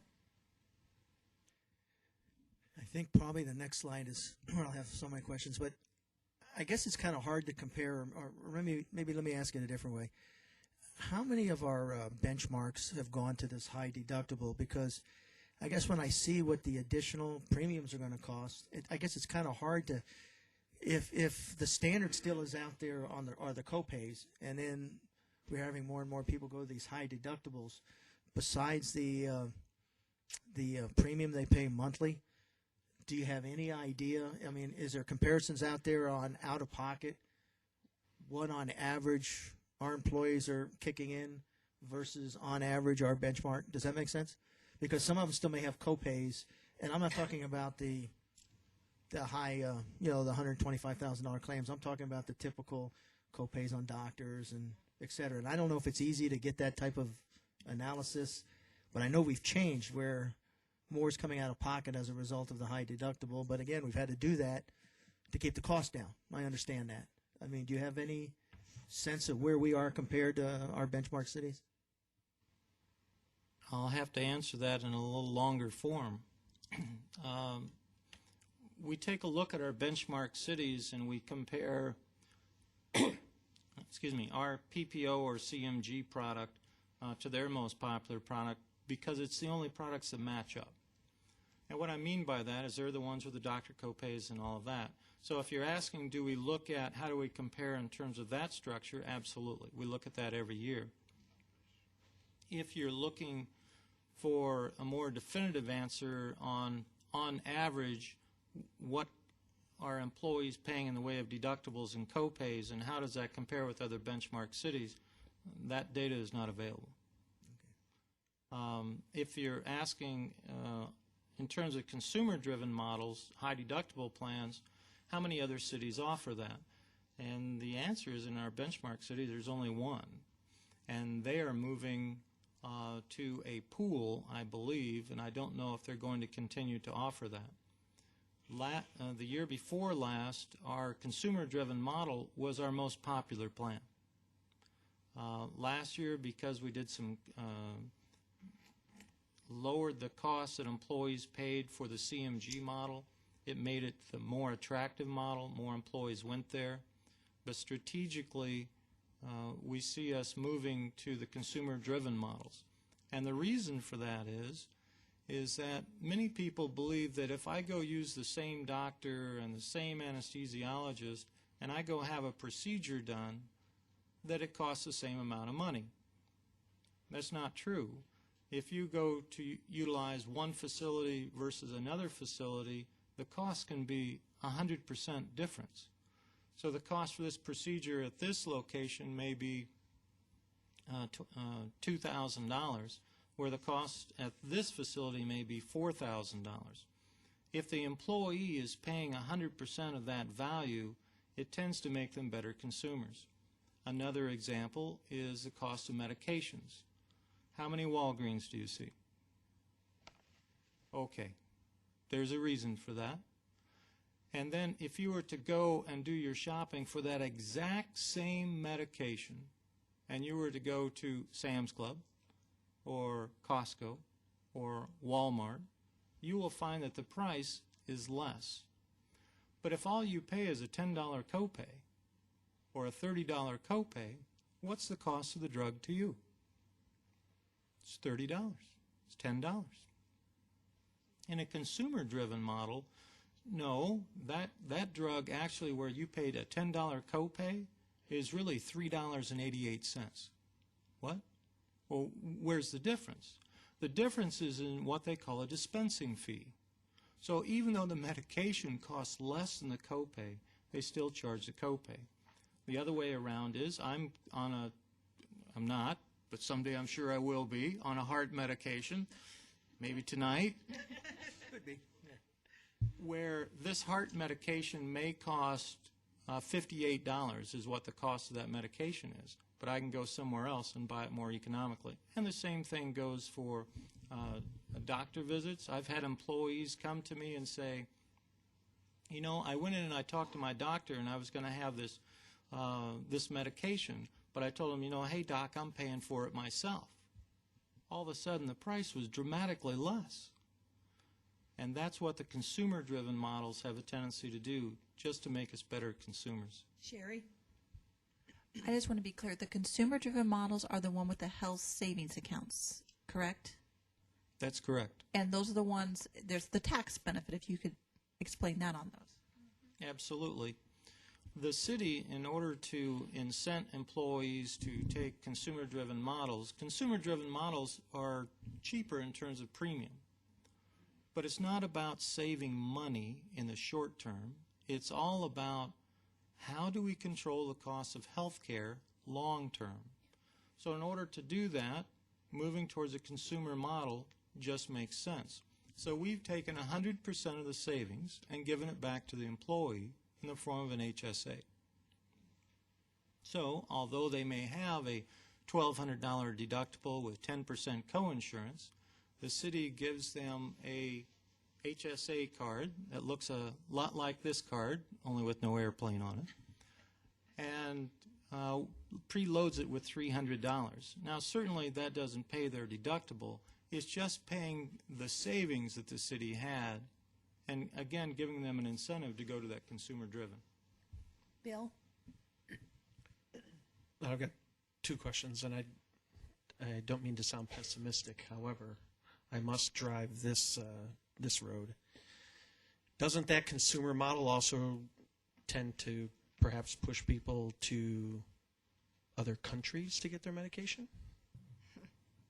Aren't we teetering on perhaps suggesting people go down to Mexico because they can find it cheaper, or head up to Canada or some other place to get medication? I worry about that aspect of this. Is that assume a possibility? Yes, that is. I will give you some examples to that. In today's market, there are some medications that aren't covered because they are experimental or because of it's a fertility drug, and that particular medication is not covered.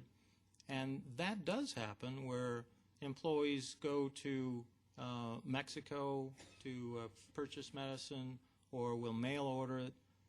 But in terms of the medications we use on a day-to-day basis, I don't think you're going to see that swing. Okay. All right. My second question is, and I'm sure at some point in time you've covered it in general for everybody, but can you give a little either history lesson or something into why we are not able to pool together with these other benchmark cities? We always hear about there's advantage in numbers. Okay.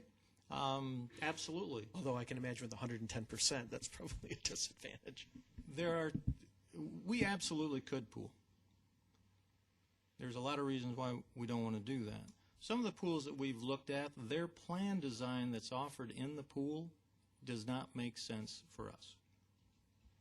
The other thing, in all the pools we've looked at to date, and there is another pool that we are going to be looking at, but all the pools we looked at to date, what we're doing strategically from a wellness initiative perspective, keep the healthy healthy, keep the chronically ill from getting worse.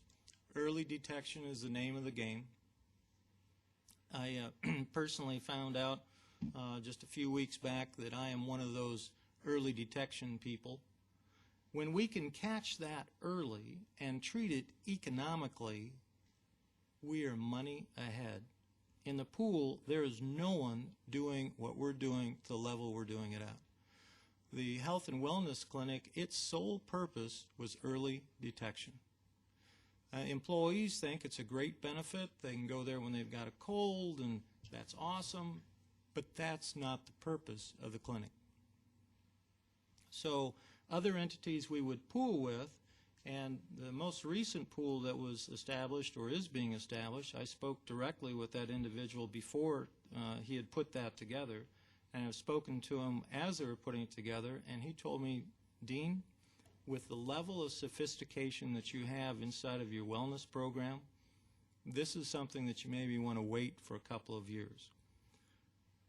But there are other pools that are starting to open up, and we'll look at that. One being Valley School Trust is opening up to start look at potentially offering that, and we'll look at that from plan design and where that fits strategically with us. Joanne? A little off topic, Dean, but I recall last couple years, I think it's the League of Cities had some kind of prescription card. Is that still valid? Is it even helpful? Or I really don't remember the items about it. Yes, it is still there. It is still valid. It is of no benefit to us in terms of the money we would save. If you have no insurance, that card will be of some benefit to you. But if you go to Walmart for the $4 drug, it won't help you there either. Any other questions? Go ahead. So when we take a look financially, is how are the employees going to be impacted? You notice I don't have the PPO plan on this slide because it won't be in existence with the recommendation through the city manager moving forward. The employees will be impacted anywhere from $321 on an annual basis to $1,422. Yes, sir. Is that pre or after tax? That's pre-tax. So after tax, it would be about 72% of that, 70 to 72% of that number. But then again, so would the salary, the take-home would be after tax And as I'll well. talk about that in a second, but go on. So when we take a look at this, one of the things we look at is how many of our employees fit this full family category? 218. So it is a substantial number that are in that full family category. Joe? Before you go on, Dean, quick Yes, sir. question. What do we expect ASRS to go up on employees this year? Do we know? Yes, sir. For ASRS, I believe it's $256 average per employee, What's the percent? 0.42%. Okay, so almost a 0.5%. Okay.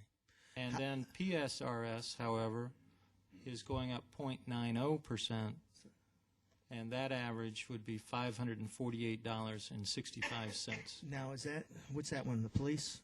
Police and fire. Oh, both of them. So, police and fire, no matter what they get this year, you're telling me that they're going to have coming out of their check another almost 1%. So the average of 3.5 that you mentioned earlier, on top of this, you already lose 1 from a net standpoint on the retirement, and then you're losing. The reason why I ask is, and we had talked earlier about the exempt and non-exempt to put it in perspective. I just did some quick calculations. Somebody making $60,000 a year, and again, it could vary whatever number you put in there. A 2.5% is $1,500. Take another $300 roughly away for retirement. They're down to 12, and I'm looking at this family. Even at the $2,400 deductible, that's $1,284. So in essence, there's no raise. Am I off my calculation here somewhere? For 218 employees, you would be exactly correct. Okay. I just thought I'd share that with the numbers because when we talk about, trying to do something for the non-exempt and the worker bees and et cetera, now, assuming they are just employees and child, then they get a $500 a year. But again, for 218 employees, you're telling me the net effect on somebody making 60. Again, we can play with the numbers. We make it 50, we make it 40, we make it 70. And I'm not sure what the median salary in the city is, what the middle is. Do you know what the median is? Yes, we do. Yes, 60. 60,961. Oh, so I was close to my guess. And again, I didn't know that answer before I asked that question. So at that, then the median would pretty much wash if they happen to have family coverage as a result of this going up. If you were in PSRS, so you could anticipate 500 there, 1,300 on average for full family, it's 1,800. Another 20 on the dental, so you're at 1,820. Okay. So that's kind of my concern, considering there's been 4 years on a constant decline. Things are turning around. I again want us to be competitive. Again, I know we have limited resources, but I wanted a reality check to what we're talking about here because you're proposing adding it on one hand and taking it away on the other hand. So,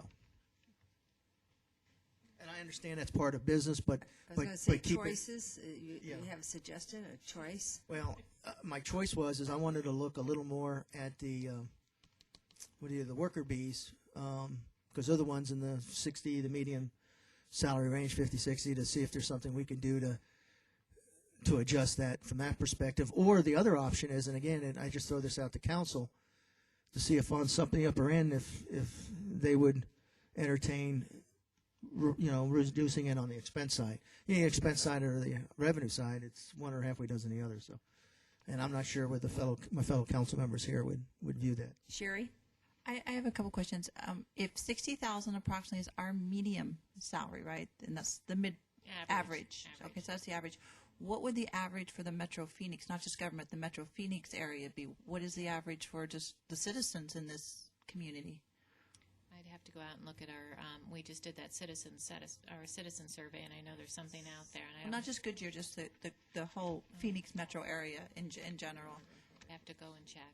And then my other question is, for ARS, they're getting back 3%, right, from before, because they changed the qualification. It was now it's back to 50-50, but they raised it.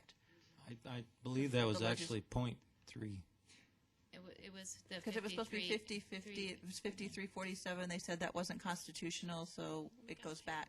Right, and that's what we'd heard from the judge, saying it wasn't constitutional. When we contact ASRS, they said, well, we haven't been told that, so we'll So let are you we know. still taking the 47-53, or what No, are we taking?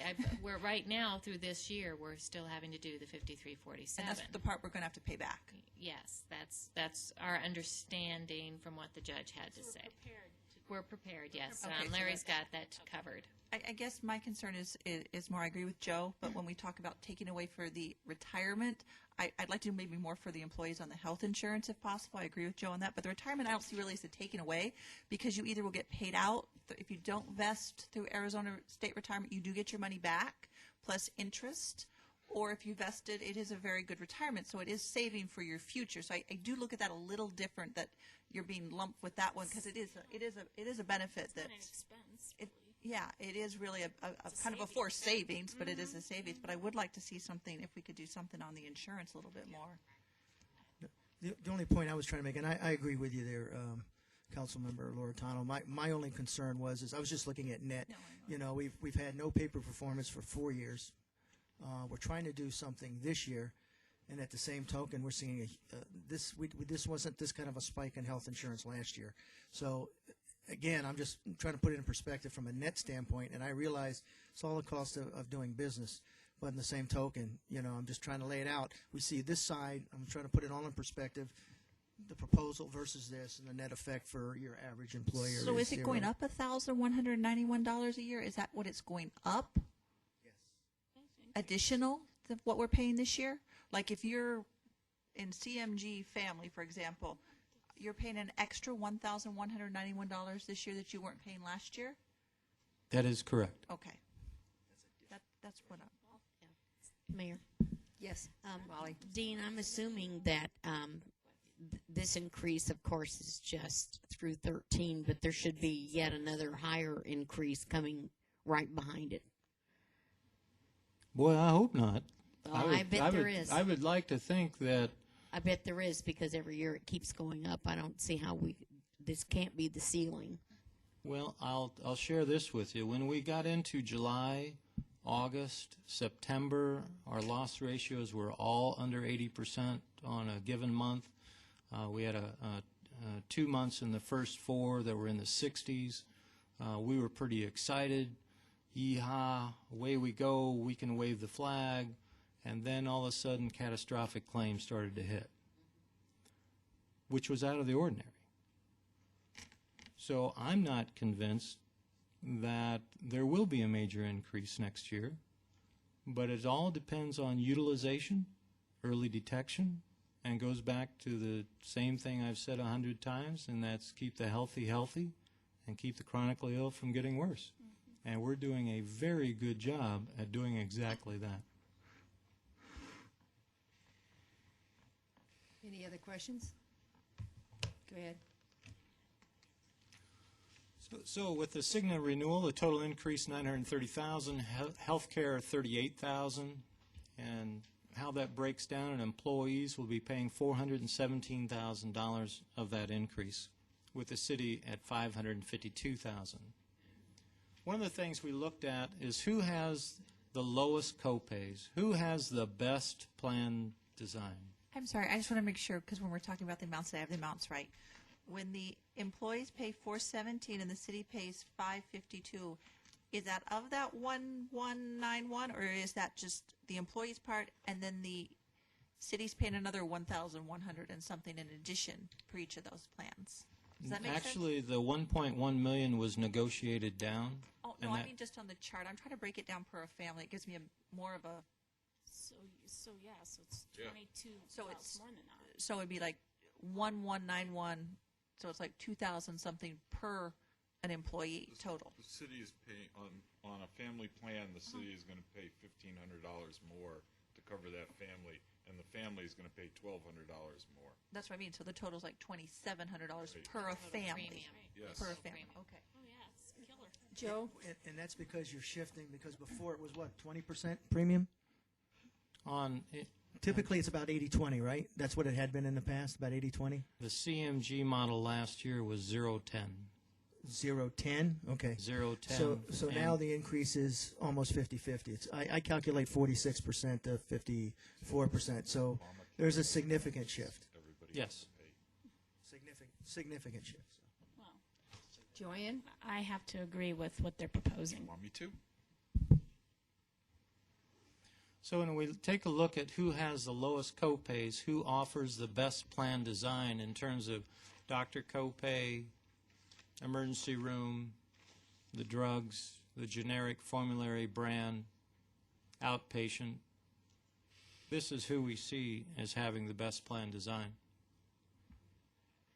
When we take a look at who has the worst plan design, who has the highest copays, the highest deductibles, specialists, urgent care, inpatient, outpatient, and EAP visits.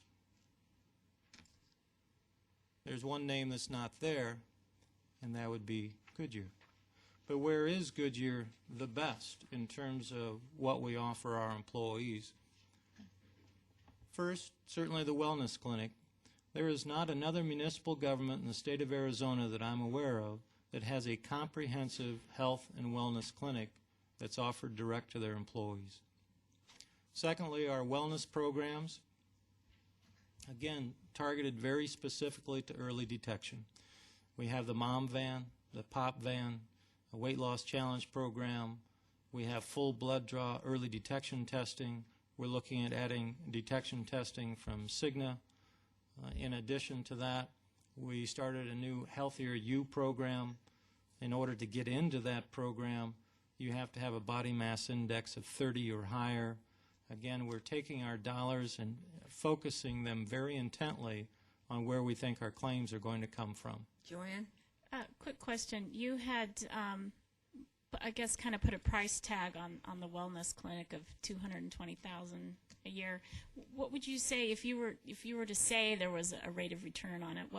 Could you put a price on that? Yes and no. So let me start with a yes. About 1.5 to 1. But that's taking the total visits that we would have and saying we're going to carve out 15% of those visits as if they had never happened. And that's saying none of those visits stopped an inpatient event. None of them stopped an outpatient event.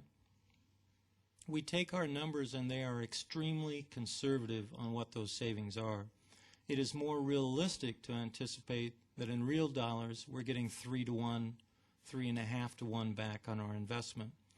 Today we are still catching people that are diabetic that don't know it, people with high blood pressure that don't know it.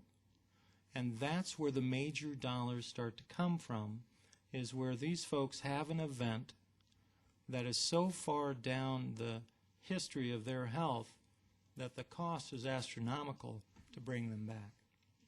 Thank you. Sherry? Now, under the new rates, there was a discount if people took advantage of the wellness and got tested. Is that still going to apply as well? Yes, and the rates you see includes that discount. And the reason why it includes that discount is 99% of our employees actually participate in early detection. and that's why we're catching as much as what we are catching today. 1%, I don't know what to tell you. I've got 1% out there that don't have the 10% discount that in fact are paying 10% more of premium. So instead of paying 15% on a consumer driven, they're paying 25%. And that's with us calling them up and saying, hey, you sure you don't want to come play? Lastly, on this slide, we look for the cost, the percentage that employees pay is the lowest in terms of all of our benchmark cities. So although the plan design is in the middle, we are paying the least in terms of the overall percentage of premium. So the risk management pie, approaching $9 million.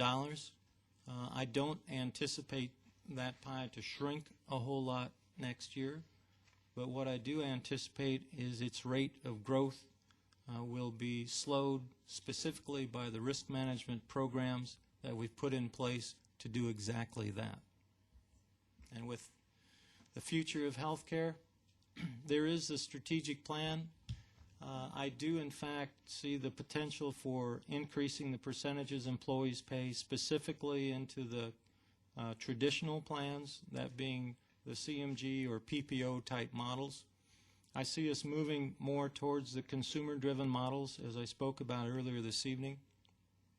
And I also see on our wellness programs that those will be expanded, and either expanded in terms of the quality and quantity of programs we offer, or more importantly, expanded in the total participation that we have in those programs.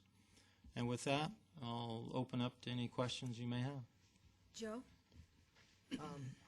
Just a comment. Thanks for the very thorough and informative presentation, both HR and Dean there in risk management. I appreciate that.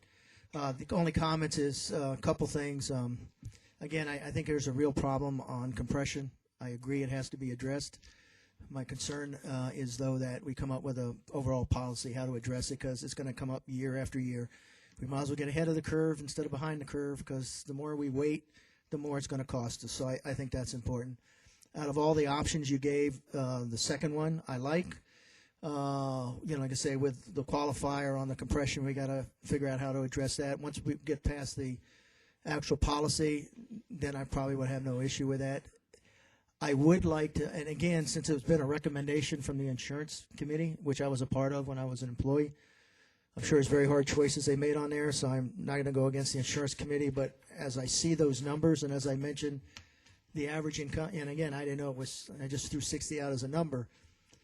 I would like to see a little tweak on the, the worker bees. I'll call it worker bees so I don't get it backwards.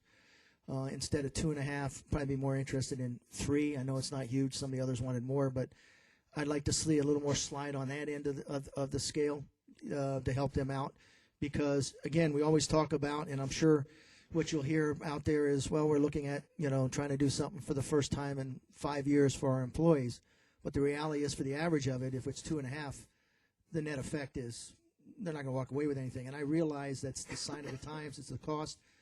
But that's the reality. If we give them a 2.5, we're going to take away, close to 2.5, at least for the 212 that are on the family. So the worker bees, I'd like to see another half. I know there's others here that'd like to see more, but I could probably go with 3.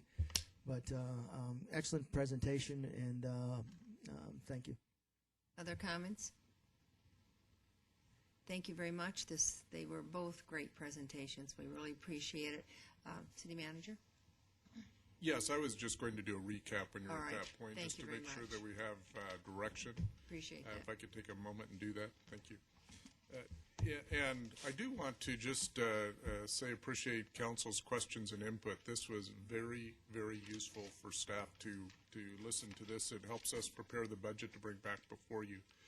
Also like to thank Wynette, Dean, and the supporting cast that's sitting back there, Jeannie, Vicky, Sabrina. HR they were able to answer the questions, virtually all of them tonight, and very appreciative of that. So thank you for being so well prepared. As it relates to the direction, we are going to be focusing on option 2 I know that's not universal, but the direction we're feeling, and of course we're not voting on it tonight. The other item I had on there, looking at police, a couple of the positions, lieutenant and commander, on the top end, as I understand that was one area because it was below market. So we're looking at something there potentially. The overall consensus was minimal overlap, go with that model for fire, which is really a two-step. We will be bringing back a policy on compression as far as how that fits. So at this point, that may or may not change what we brought before you in terms of some of those dollars on compression. We'll be doing a market research on what other cities, to the ability that we can, again, as was shared, a lot of that information isn't out there right now, but we'll keep looking at what other cities are doing for comparison. Tuition reimbursement, we will be looking at $2,000. We will also be coming up with a policy recommendation on tuition reimbursement. We want to look at what's out there in the market and just see where that plays. It could include things like differentiation between associate degrees all the way up to master's, but we received direction as far as bringing something back in terms of a recommendation. I do want to just add, it wasn't talked about tonight, but in fall of this year, we're looking at a tax policy work session, and that is one where it gets at current tax structures, be it property tax rates, general sales tax rate, restaurant food, our entire taxing system, if you will. We'll be bringing that for policy discussion in the fall. So some of that, just so you understand, that will be coming back in a future work session. One of the things in looking at, and I did hear, but I did not, I don't think it's a direction, but one of the things when you look at options for, I kept hearing worker bees. I think some of our exempt employees I think we could use a better classification. may take issue with that bees, because, or non-exempt, excuse me, may take issue with that because they're not all in supervision or management necessarily. But we will look at potential considerations there. And also, how does that play in with all the public safety side of things too, when you start giving additional consideration for the non-exempts, how that plays. But we will look at that. One of the things I heard, that it may not be in the form of lump sum or structure changes, but it may be something as far as looking at additional absorption of the health benefits, or actually the health premiums. That's one that we, just to let you know, we'll look at that. I didn't hear overwhelming support one way or the other, but if there's a way to help out with the non-exempts, that might be something we look at. And at the end of the day, we have about $2.5 to $3 million somewhere in there that we can apply to many things. And if you just went with the option 2, and we went with the $500,000+ for the city's portion of health benefits or health premiums, and $200,000 or $150,000 for tuition reimbursement, that's $1.65 million. Out of the 2.5 to 3 that we really have to spread out this year. We're still obviously not over the hump yet in terms of the economy. And with that, we will have potentially some new positions that we're still looking at in some very critical areas. Very limited, I'll tell you that right now. We're looking at supplementals, 116 that came in. We will be finishing that this week, but we have some additional operating expenses that we need to consider. Certainly new initiatives. All these things are competing for that $2.5 to $3 million. So that will go into our deliberations, our evaluations as we bring back things before council. Yes, Joe. Just real quick for the city manager, is the $2.5 million, does that include increase in water bills, gasoline, the other fixed costs? Is that all into consideration, been taken out of the 2.5, or does that 2.5 have to absorb some of those contractual fixed costs? It will have to absorb some of the fixed costs that are now rising.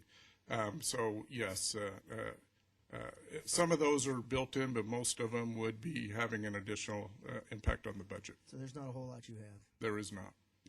Would you send the summation out of the points made on the 2 presentations by the council Just send an email form to, does that help from tonight, so we don't have to wait for the minutes to come back out, so you can kind of digest what everybody, okay, be most appreciative. Anything else? Once again, thank you very much. Council, thank you very much for being so vigorous in your conversation. This meeting's adjourned.